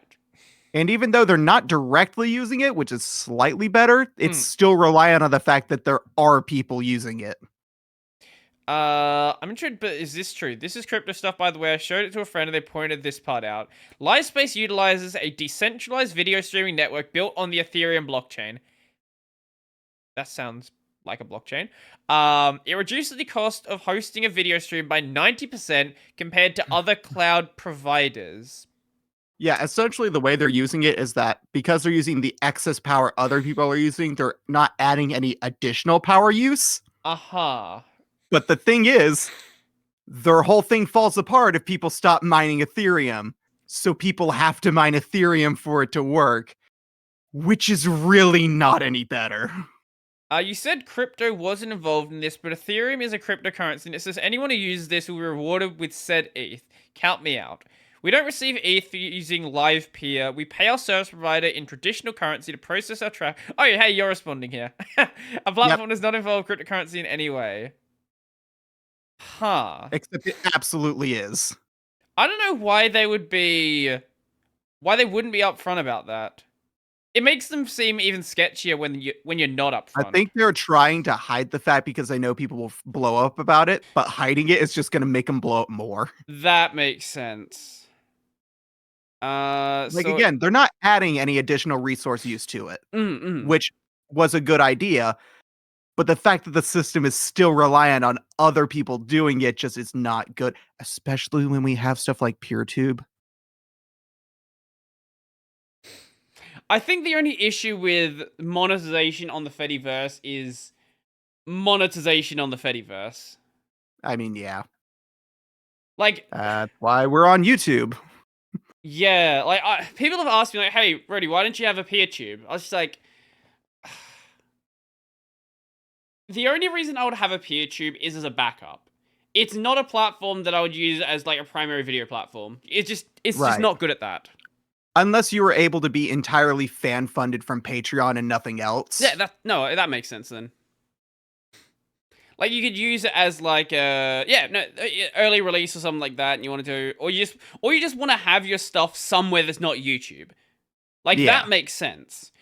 But I don't think going all in on PeerTube makes any sense. That's why at least not if you're trying to make money off of content. Yeah. I think if you're going to be on another platform, it has to have some sort of monetization structure that exists, unless you already have your own external monetization. Like, you know, your... let's say you're a comedian, for example, and you're just using this platform as a way to advertise yourself. You're not making your primary money from the content. This just exists to, like, direct people to where you actually make your money. That I can see making sense. But you're not being like an LTT on PeerTube. That's just not going to happen. No. Like, LTT is pretty... like, it's got way too many employees. But, like, you know, a normal YouTube channel where someone normally makes money. Unless some sort of wild sweeping change is made that makes it suddenly able to monetize on it. Yeah.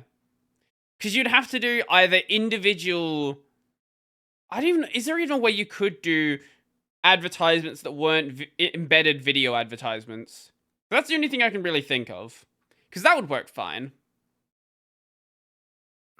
Yeah, I mean, if you got as many sponsor slots as LTT got, you would be able to survive on PeerTube, but you would not keep getting those sponsor slots because your audience would shrink dramatically on PeerTube. Yeah, unless you would... that goes back to having PeerTube as a backup. If you're doing things primarily on YouTube, and then some of the extra money goes in to fund that PeerTube backup, that makes sense. Like, that's gonna work just fine. Right. But I wish there was another good platform that you could host edited videos on, but YouTube's biggest competitor is a live stream platform. Yeah. And they're not really great at, you know, getting live content out to people unless you're one of the biggest creators. Because they have no algorithm. Sort by most views. Whoever has the most gets more. Good system. See, that would be... not having that algorithm would be fine if they gave you more granular options. Right. But instead you have organized by views, highest, lowest.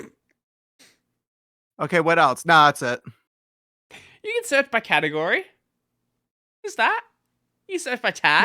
Yeah, in a list of stuff in order from highest to lowest. Yep.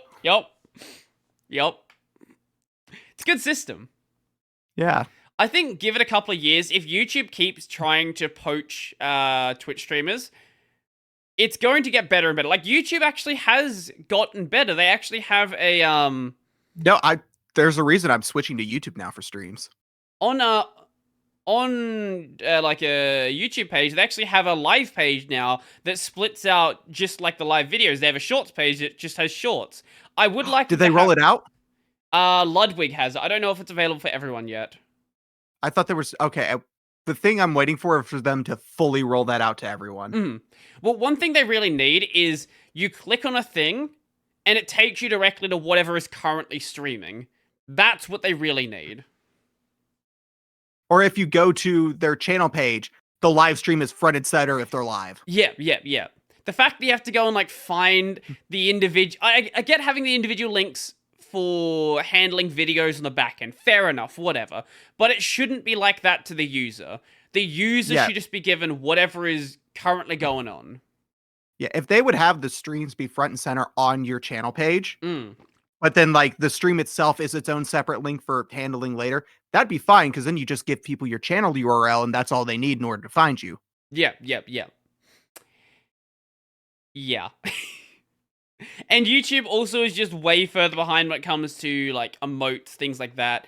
That is getting better once again because of Ludwig actually just making the stuff for YouTube. Yeah, honestly, Ludwig is just going like, guys, come on, you have to fix this. They're like, Mhm. all right, fine. That's why I said, like, in a couple of years, I think there is some hope that it will catch up to Twitch on the tech side. Because it's already caught up on, like, easily caught up on the promotion side, on the viewer side. It's just the creator I mean, tools. they have Ludwig, so I Yeah. mean. It's just the creator tools are not there. We need better creator tools. We need moderation.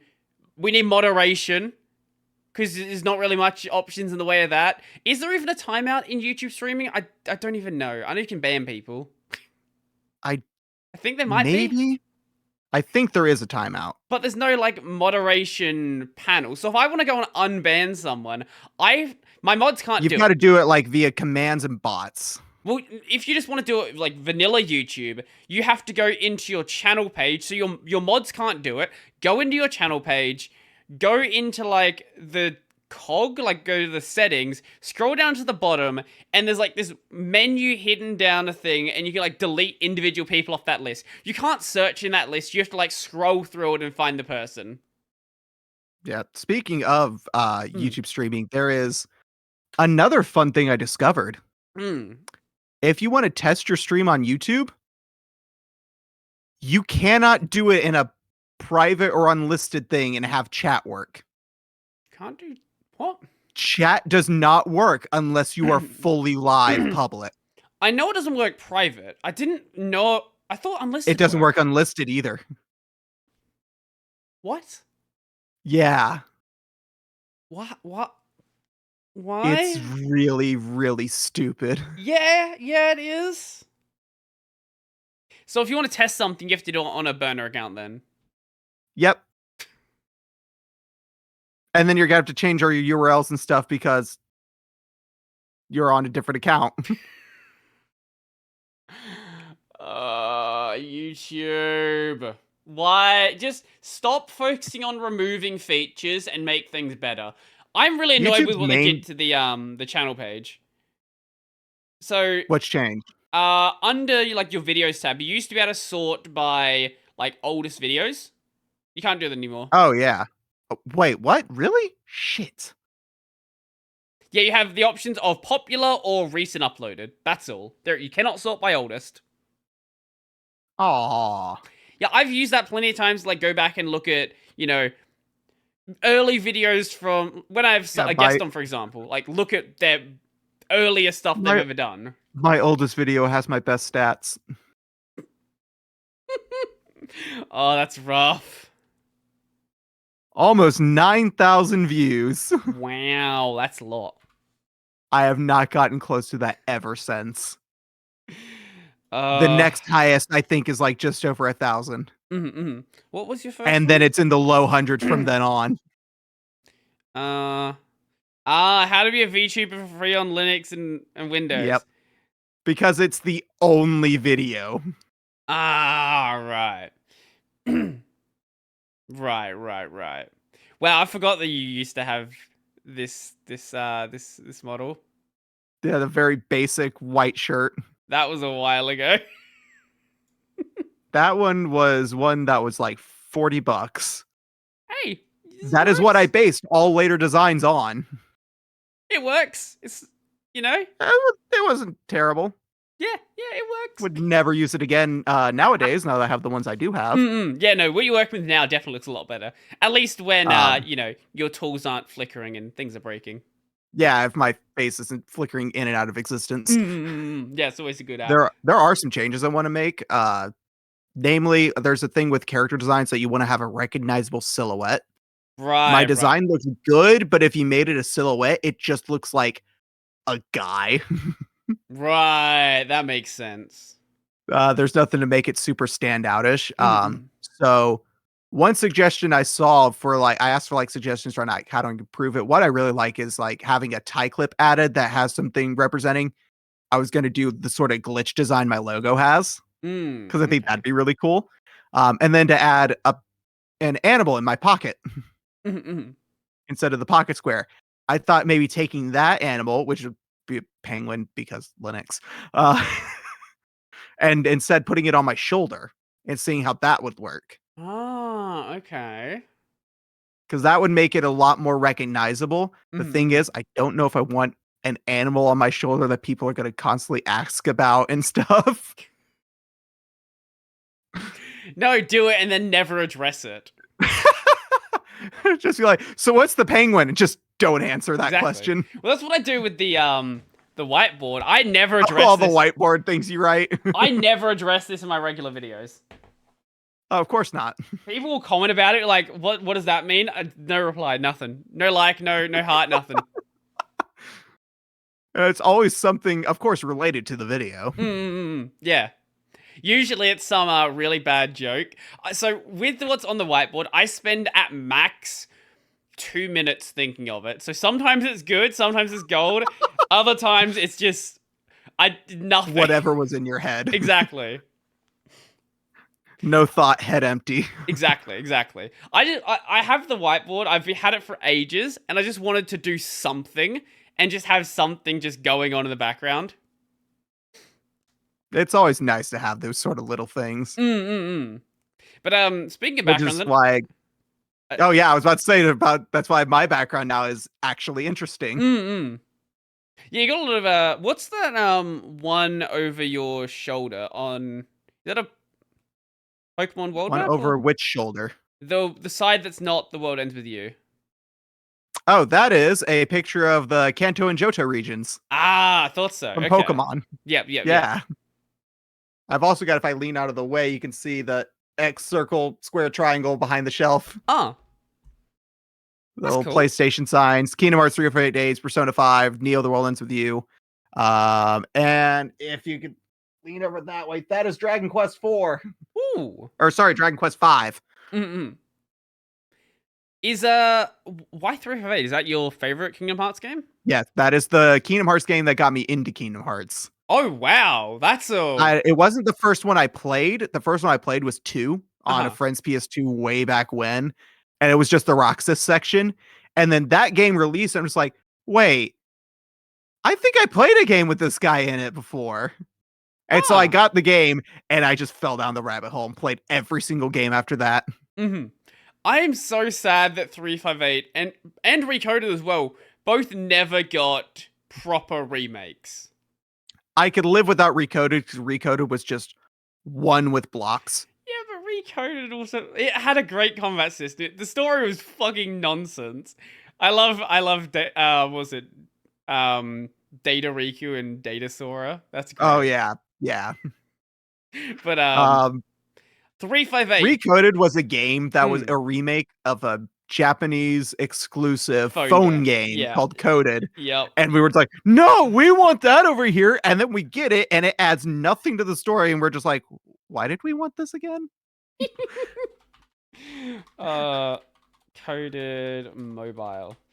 Yeah, that existed. And we're not talking like, Android or anything like that. It was it was like, oh my god, what's it called? The Java OS, I think. Yeah, it was. Also, it was released in episodes on the phone. Oh my god, I didn't know about that part. NTT Docomo. Whatever what that is. I've never heard of that. Yeah, I've not either. But yeah, 358. I don't know why that never got a re-release. Because it was a DS game. Yeah, but it wasn't a DS game that made use of the DS. Dream Drop Distance was a 3DS game. True. Yeah, there was no reason why they couldn't have. Yeah. Yeah. It would probably take more effort. The 3DS ones, they could upscale the models. 358 days, they would have to remake all the models. Honestly, I would take upscaled models, to be honest. Just I've played the game upscaled. They don't look terrible. They Yeah. just look very obviously that they are an upscaled model. Yep, especially against the UI. Yeah. Oh, they'd have to redraw all the UI assets. They're pixel art, so it wouldn't. It's not the worst. They like look fine. Yeah. Honestly, I wish I could get the font they used. The pixelized font in 358 Days. I wish I could find that font. Yeah. It's probably like an in-house font. It absolutely is, but usually people have managed to recreate it. Like someone's recreated all the different Pokemon pixel fonts. Oh, that's cool. Yeah, no, for a while there I was using it in my terminal, but then I tried to do that. I think I remember telling you about this. I tried to do the terminal file browser, so I needed a nerd font that has the symbols. Yep. And I found one I really like, and I just haven't changed it since. For anyone who hasn't played 358, 358 was the story of Roxas when he was in the organization. Yeah, it takes place between, what is it? Recoded and 2? Yes. No, it takes place between 1 and 2 across the time of Recoded. You mean Rechain of Memories. Or not Recoded, Chain of Memories. Yep. But without interacting with anything Sora does in Castle Oblivion because Roxas never goes there. Yeah, the only interaction you have with that is occasionally the people who are going to be your party members are like, oh, I'm going to Castle Oblivion, I'll be back in a week. And they don't come back. They don't come back in a week. unless they're Axel. Yeah. Basically, everyone else just goes there and dies. But no, it's a really fun game. But because of that being one of the first Kingdom Hearts game I played, I didn't know how to pronounce anyone's name until I heard them in cutscenes. Oh. Did that game not have any voiced cutscenes? It did. It was just very occasional.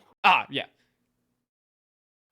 So there was stuff like, I never knew how to say Marluxia's name because I never heard it in the game. I didn't know that until very recently as well. So I would say Marluxia. Marluxia. I think I went with Marluxia, or something like that. I didn't know that XI makes a she sound. Apparently it does. Even though there's Shion. And they say Shion. And for some reason in my brain, I didn't put 2 and 2 together. XI, same sound. Yeah, but when did you play this? Middle school. Yeah, kids are stupid. Yeah. I started Kingdom Hearts with the first game, and then I didn't know that Rechain of Memories ever existed, or Chain of Memories ever existed, and I played the second game. I think that's what most people did, actually. Yeah, no, a lot of people did not know about that, because they put Chain of Memories in the Game Boy Advance. I don't think Rechain came out until after 2. Yeah, Rechain came out after the fact, because it was a remake of it. No, I know it came out after. I don't know if it came out after 2, though, or before that came out. I think it did. I feel like it had to come out before, didn't it? 2007 for Rechain. Kingdom Hearts. I think 2 came out 2006. Yeah. That's probably why they did it, because 2 was... Yeah, 2005. 2 was probably a very popular game, and they were like, hey... People were just like, what the hell happened? Yeah. Well, it was a popular game, and then they didn't release the direct sequel for fucking ages. They released these side sequels, like, hey, you want to go play Dream Drop? You want to go play Recoded? You want to go play, Dream Drop Distance was technically a direct sequel. I guess so. Yeah. No, it was, okay, yeah, it was a direct sequel. It follows basically right after 2, and then 3 is right after that. Oh, there was also, 0.2, A Fragmentary Passage. The Aqua game. Oh, the mobile game. No, that was the PS4. Oh, that's right. That was the beta test for 3. Yeah. Yeah. Or the tech demo, whatever and you want to call it. And then there was the giant prequel story of Kingdom Hearts Key or X. They keep changing the name. I fucking hate that game's now important. It's so important to the story now. Is it? Yes. I just watched the cutscenes and stuff. Well, it introduces the Master of Masters, who's now going to be... Well, he was in KH3, but he's going to be a big focus into 4 as well. Oh, great. So now you got to go watch 18 hours of cutscenes to work out what's going on. I love this game. Plus, there's another mobile game coming out soon. No more mobile games. I actually went back and watched the earliest trailer for Kingdom Hearts for Final Fantasy 13 Final Fantasy Versus 13, and I didn't realize how much Noctis inspired what's the secret boss in KH3, the Verum Rex guy, what's his name? Oh, I forgot his name. But I know who you're talking about. Yuzora. I did not realize how fucking similar Yuzora and his party is to Versus 13. I see why people say that that Verum Rex, whenever we eventually get a Verum Rex game, is basically going to be Nomura having a second shot at making Versus 13. That will be nice, actually. Honestly, if you put Kingdom Hearts 3's combat into Final Fantasy 15, it'd be an amazing game. That's what was originally going to happen in Versus 13. That's what the game originally was. Yeah, it actually was that. It still had the weapon switching, but it was a lot more flowy like KH3 is. Oh my god, that sounds so much better. But then it went through dev hell, and then we got... Why do you do this? Then we got what 15 is. Because, like, Insomnia, that, like, the city that Noctis is from, that was supposed to have, like, a big scene there where you were, like, fighting during the invasion. And instead we get a cutscene. Yeah, and I don't know... okay.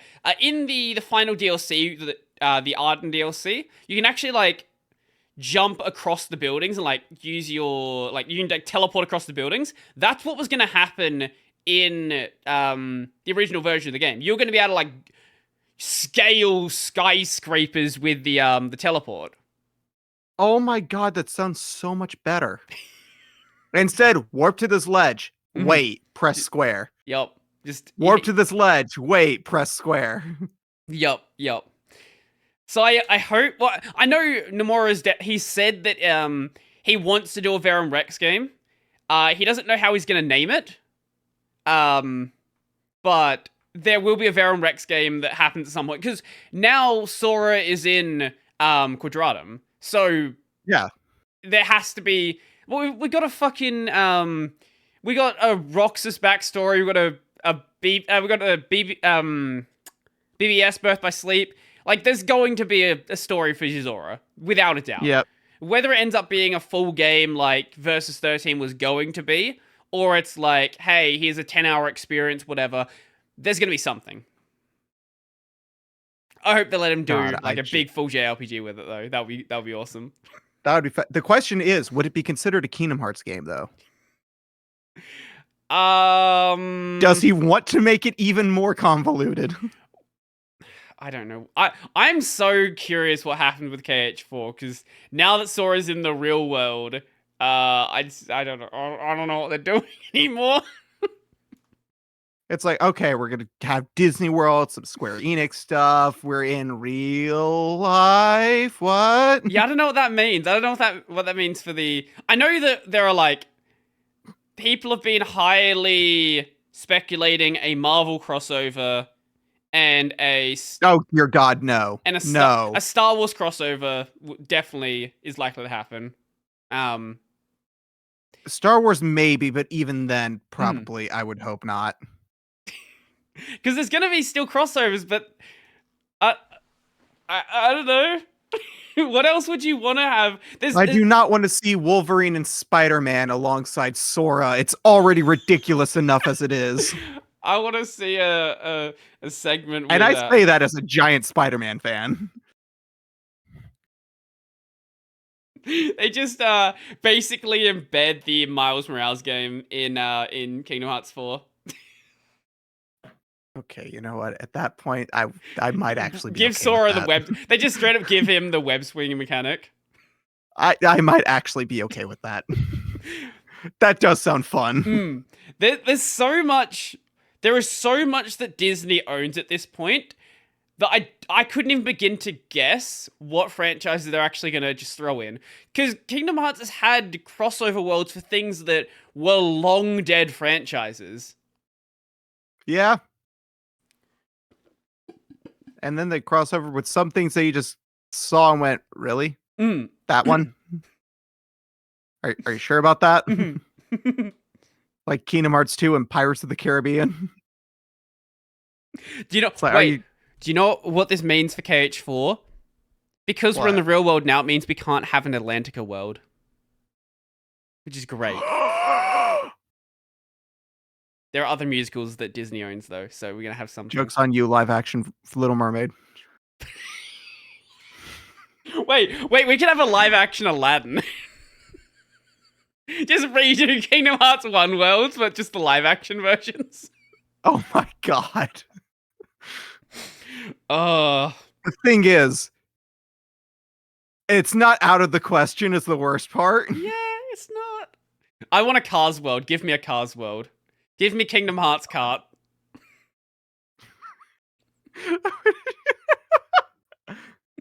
I mean, Pixar's a thing in there now. We got Toy Story. Yeah, I want to see Sora driving around with Lightning McQueen. I'll fight the Heartless! Why is my windshield wiper a Keyblade?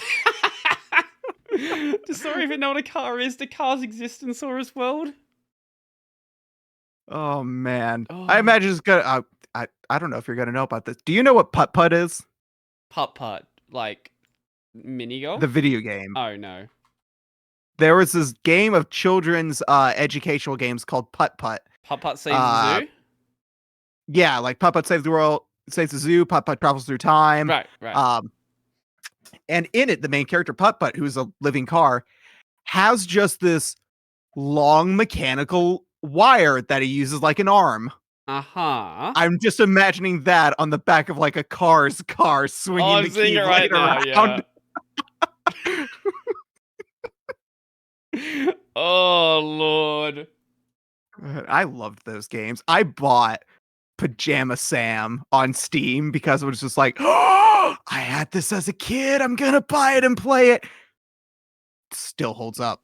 Like, the puzzles are still actively engaging. It's just like, this was just a good point-and-click game.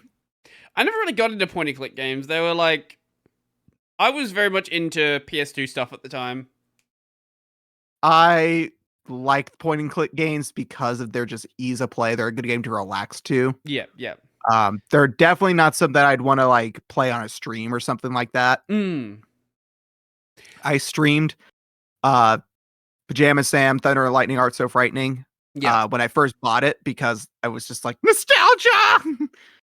But the more I played it, the more I realized, oh, I've forgotten how to solve a lot of these. And it's making me look dumb that I can't beat a game for 6-year-olds.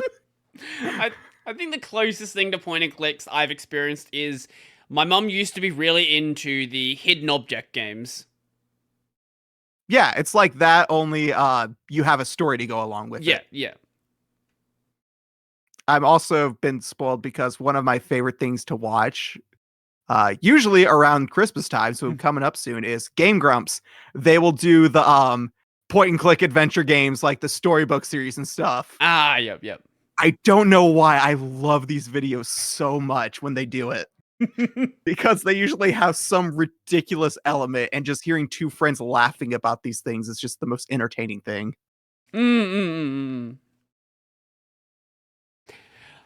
It's not my thing, but hey, if you enjoy it, it's good for you. Have fun. Well, we've just passed the 2-hour mark a couple of minutes ago. Yep, I just realized that as well. Yeah. There was one more thing I wanted to go back to the Linux things. Oh, yeah. Let's see. We talked about Wayland. Yes. Talked about my AMD issues. Yes. What? Oh, the Steam Deck. That's what I wanted to bring up because I have a Steam Deck I've been using. We didn't talk about that at all the whole time. Oh, no, we didn't. Because I've been playing that almost daily. Because I don't have time with work and having to do other stuff. I don't have the time to play games on my PC super often now. But Steam Deck, I can play it during downtime at work, and it's amazing. I have gone through so many games that would have otherwise taken me months to get through. And I love this thing. This is something that if games keep releasing in a way that they're being optimized in mind for the Steam Deck, I don't think I really will want to ever buy another console. Wow.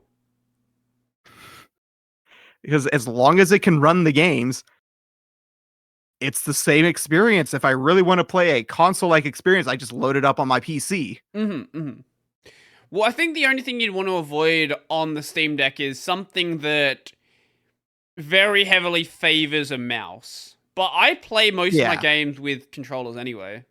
Same here. I played through all of and even some mouse-centric stuff, like the Danganronpa games. I played Ultra Despair Girls, the third-person shooter, and Danganronpa V3, both on the Steam Deck.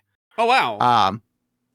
Yeah, I just set... well, Danganronpa, the Ultra Despair Girls, was designed for controllers because they're initially a console game. Yeah. But V3, I just set the touchpad to be the... What's it called?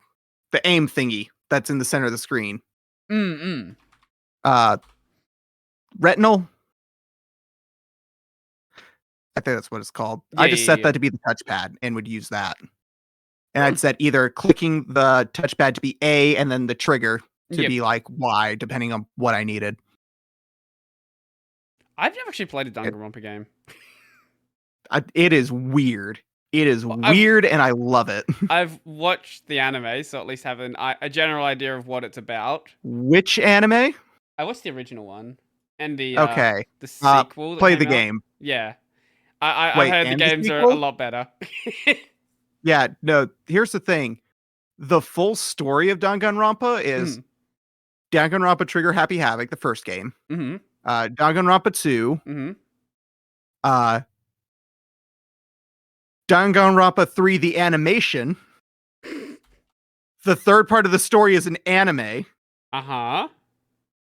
But it's technically 2 animes. Right.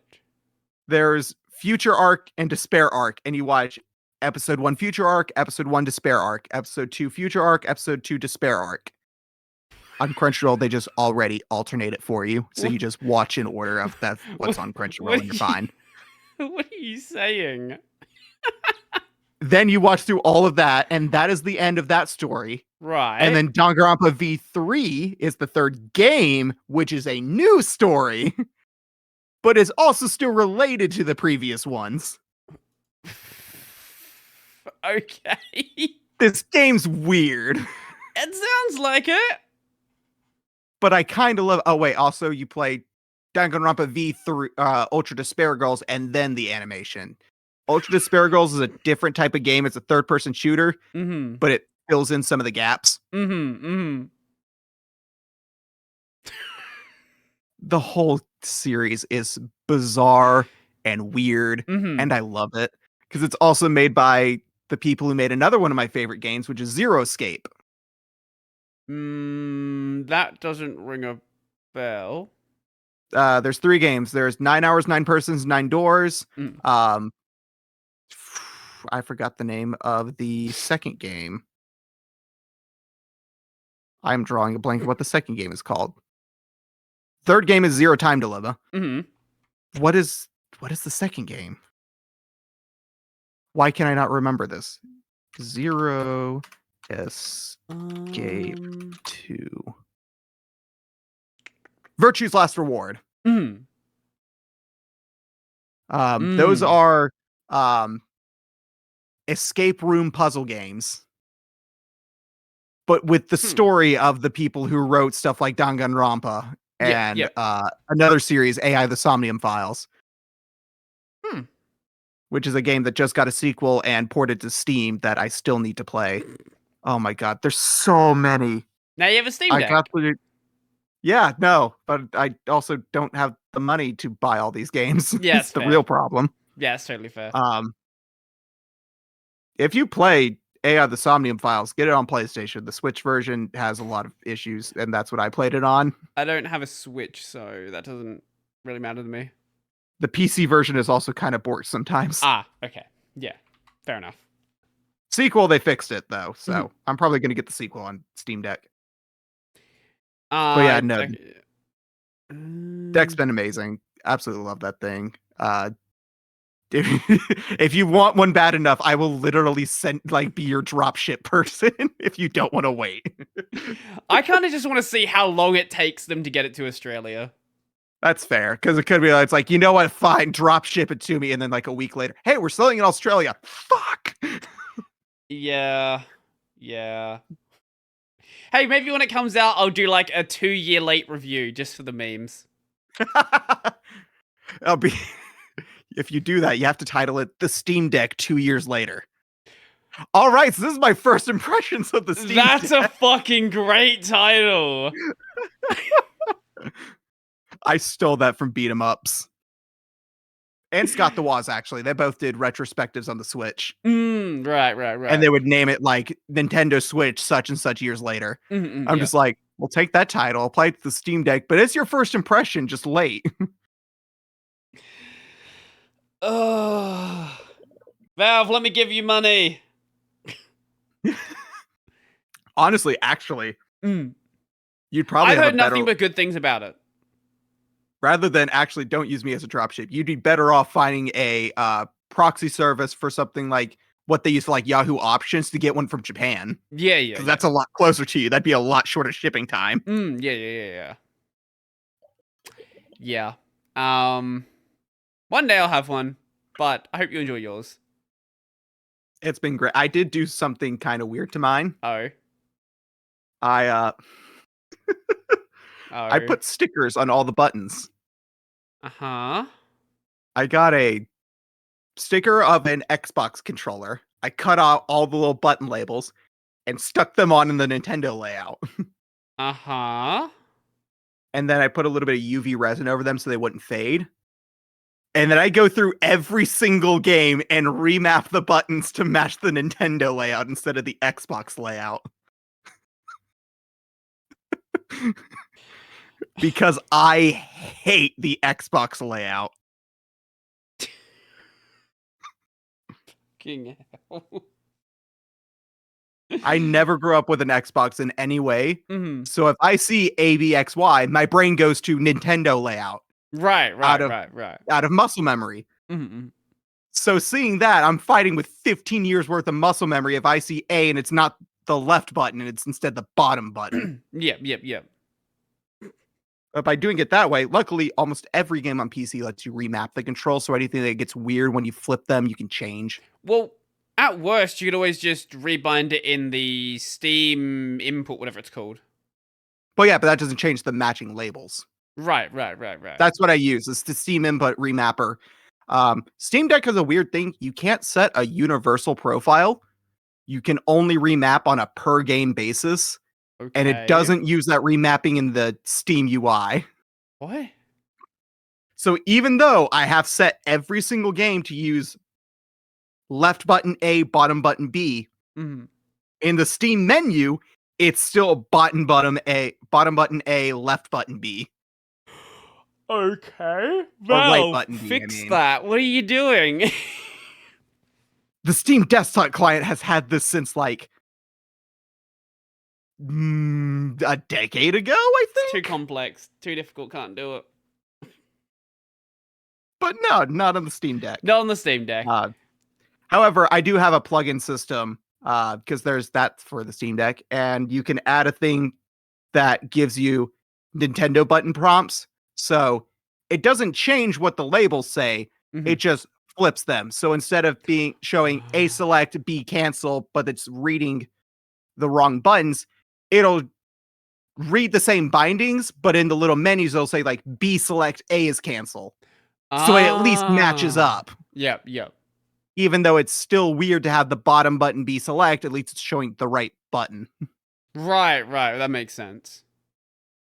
But the biggest issue I've seen was in games where you can't remap controls and they use the leftmost button as your attack button, which on Xbox controllers would be X, the blue one.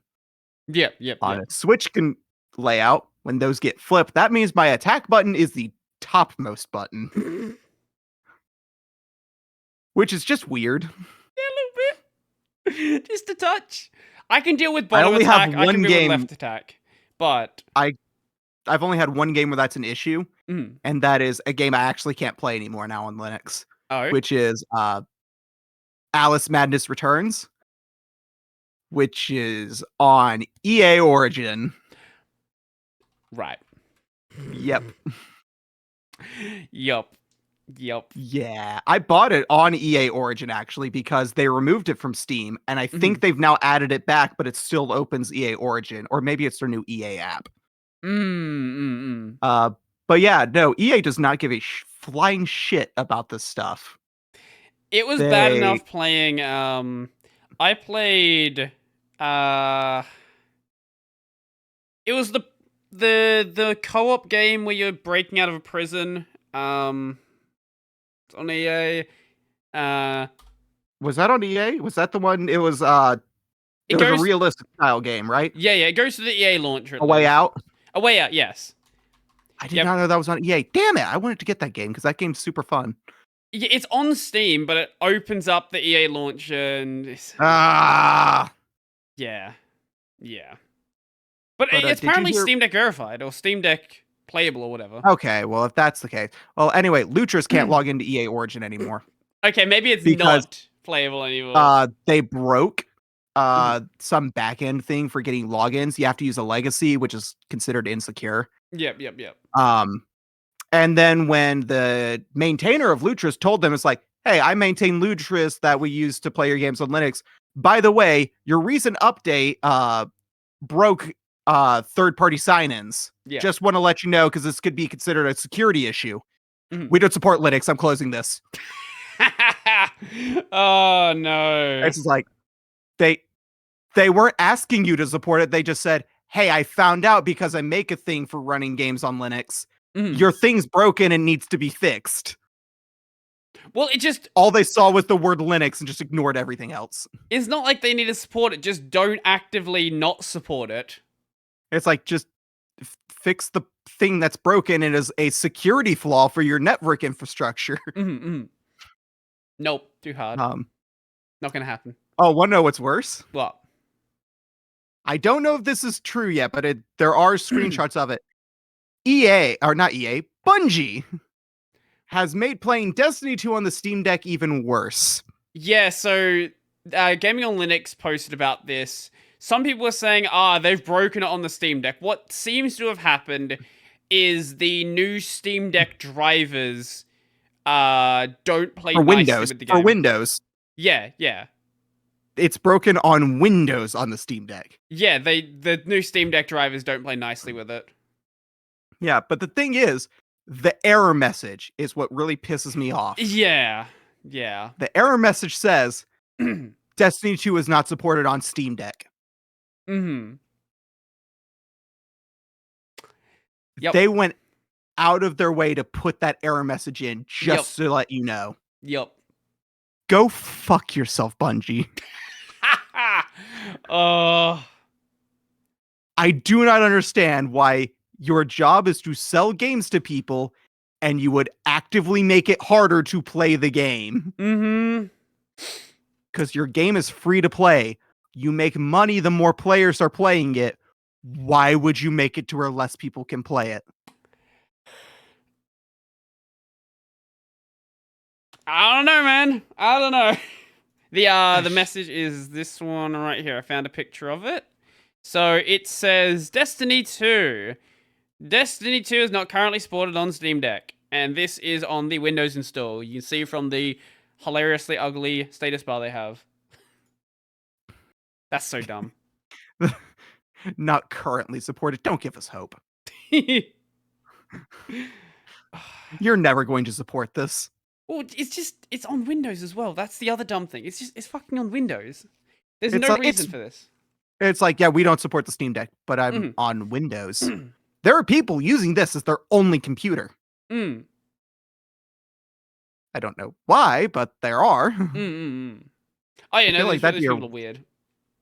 I feel like I mean, if you hook it up and like mount it to the wall and plug in your keyboard and monitors and stuff and just left it there, sure. Yeah. But at that point, why not just buy a laptop? I don't know, man. Yep. People are dumb. Yeah, I mean, I do like the fact that you can mount it. And, That's cool. It's really cool that you can do it. It's just not my thing. It will definitely make streaming games from it a lot easier. Absolutely. If you wanted to capture the games from it and say like, yeah, I'm running this on a Steam Deck while having a stream setup that you can actually do stuff with. Stream off of the Steam Deck. Use the Steam Deck you as your can capture do it. PC. It'd be a terrible experience. Well, if it's just capturing and streaming, maybe not.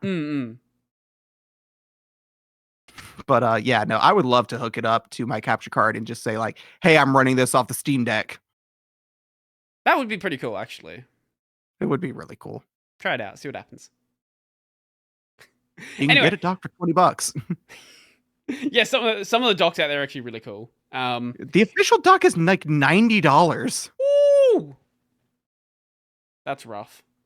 Yeah, and then you get a third-party one that's almost identical for like 20. I'm just like, I'm just gonna get that have been available since the Steam Deck came out. Yeah, but I think that's the only other thing I wanted to bring up with Steam Deck stuff because I feel like that was something that. Well, hopefully by the time I next have you on the podcast, I actually have a Steam Deck. You want to play with me on your deck? Don't forget to clean your deck. Wait, have you? It's better with your accent, actually. New Zealand. I'm gonna send you something. New Zealand deck ad. Wait, what is this? Because in New Zealand, it's pronounced as dick. No.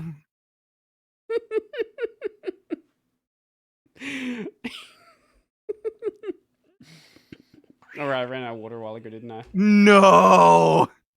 This is an ancient video. I love it. I think I've seen clips of this, but never the whole thing. Oh my god, accents are great. Oh, it's great. I love it. Yeah. I honestly wish I had an accent that wasn't where I live because I live in the American South and that accent is associated with things I don't want to be associated with. Just make it super thick. Just go all in with it. No. I've literally actively tried to make myself not sound Southern my whole life. Well, I think it's a lot easier to do if you're talking to a lot of people online. Like my voice is like when I was young, I had a really thick rural accent. But as you talk to especially as I talk to Americans, it tends to even out a bit. Oh yeah, I was listening to Trash Taste and they were talking about how there was some research facility in like Antarctica or something where a bunch of different people from all over the world were living together and they did a study on like which accent was going to stick around because the more you talk to people, the more accents bled together. Guess what the one that won out was? Australian? German. Oh. German was the one everyone started to pick up on. Wow. Well, yeah, it's like that is not the one you would expect. Well, just speaking of Trash Taste, Connor used to have a really thick Wales accent. Or Welsh accent. Yeah, no, absolutely. And now he just sounds like, snobby British dude. I mean, he does do a lot of snobby British acting roles. Yeah, well, he got his start on YouTube with the Black Butler stuff, so yeah, kind of screwed himself with that one. You see a video with his mom, and it's just like, holy crap, these are like two completely different accents. If you want to see something that is really rough, go look at some of the old collabs with Connor and Yanas, like from fucking 8+ years ago. Oh, before Nanners was a VTuber? Yeah, but way before Yanas was a VTuber. Oh, Because they've known each other since like the very early days of YouTube. I've known Nanners existed, but I never watched her videos. I think I've seen maybe one video of her before she was a VTuber, and that's it.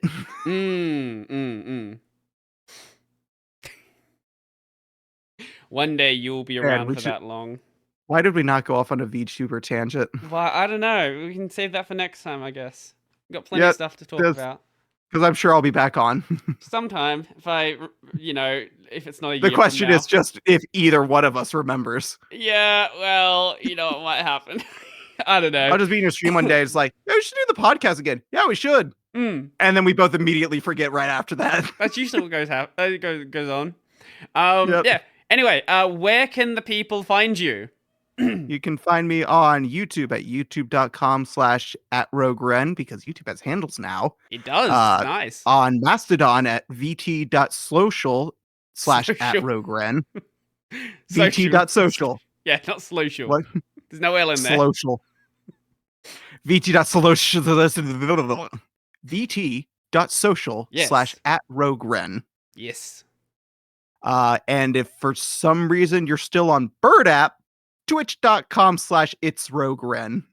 Did you mention your Twitch? You're still using your Twitch? I said Twitch. You did? I meant Twitter. I meant Bird app. Twitter.com/itsRogueRen. No. I meant, are you actually still using your Twitch? Because I know you said you were going to stream on YouTube. I think I am going to shift to YouTube when that video separation fully rolls out to all users. Right. Because every single one of these platforms punishes you for linking off site. If I do it on YouTube, I can keep my videos and my streams on the same site, so they're encouraged to go between each other. Fair enough. Is that all? But if you want to follow my Twitch, twitch.tv/itsRogueRen, maybe I'll stream there again. Who knows? Maybe. Just like, I don't know, some guerrilla stream there sometime. You're like, I'm going to push. I don't care about streaming. I'm just going to not talk the entire time. Yeah, no, I just want to dick around. Yeah. Although Twitch would actually be a very good tool for a workaround for Wayland if you use like the restream thing you do, and then just have your Twitch window, which is a set URL to just pull up your chat every time so that you can have somewhere and just have it restream send to your Twitch chat so you can read it. Yeah. That's actually not a bad idea. Yeah, that would work. And then you could have that link open in something like Chatty if you didn't want to use the Twitch interface. Right, yeah. I just have it saved in my browser, my Twitch chat link. Yeah, fair enough. The pop-out one that you can just pop out into its own window. Yeah. Is that all the platforms you want to mention? I think that's all of them. Cool. As for me, the main channel is Brody Robertson. I do Linux videos there 6 times a week. I've got my gaming channel, Brody Robertson Plays, which I will eventually rebrand. One day, possibly. 6 times a week, Jesus. Yeah, I bulk record stuff, so... yeah, Brody Robertson Plays. I will be finished with The World Ends With You by the time that you guys see this, so... I might be playing DMC2, I might be playing a Kingdom Hearts game, I don't know. I'm also playing through Cult of the Lamb, and that's also going to be finished soon as well. I don't know what's going to take its slot. I'll work it out. Yeah. I'll convince you to play some other random JRPG or something. Maybe I'll pick up Dragon Quest XI. I don't know. And if you're listening to the audio version of this, the video version is available on the YouTube. If you're watching the video version, the audio version is available wherever you can find podcasts. There's an RSS feed. Stick it in your favorite app, and you're good to go. What do you want to say, Ren? You can end off the show. Give me something. Oh, I'm ending off the show. Yeah. I should say something profound. You should, but you're not going to. But also, I have the brain of a peanut, so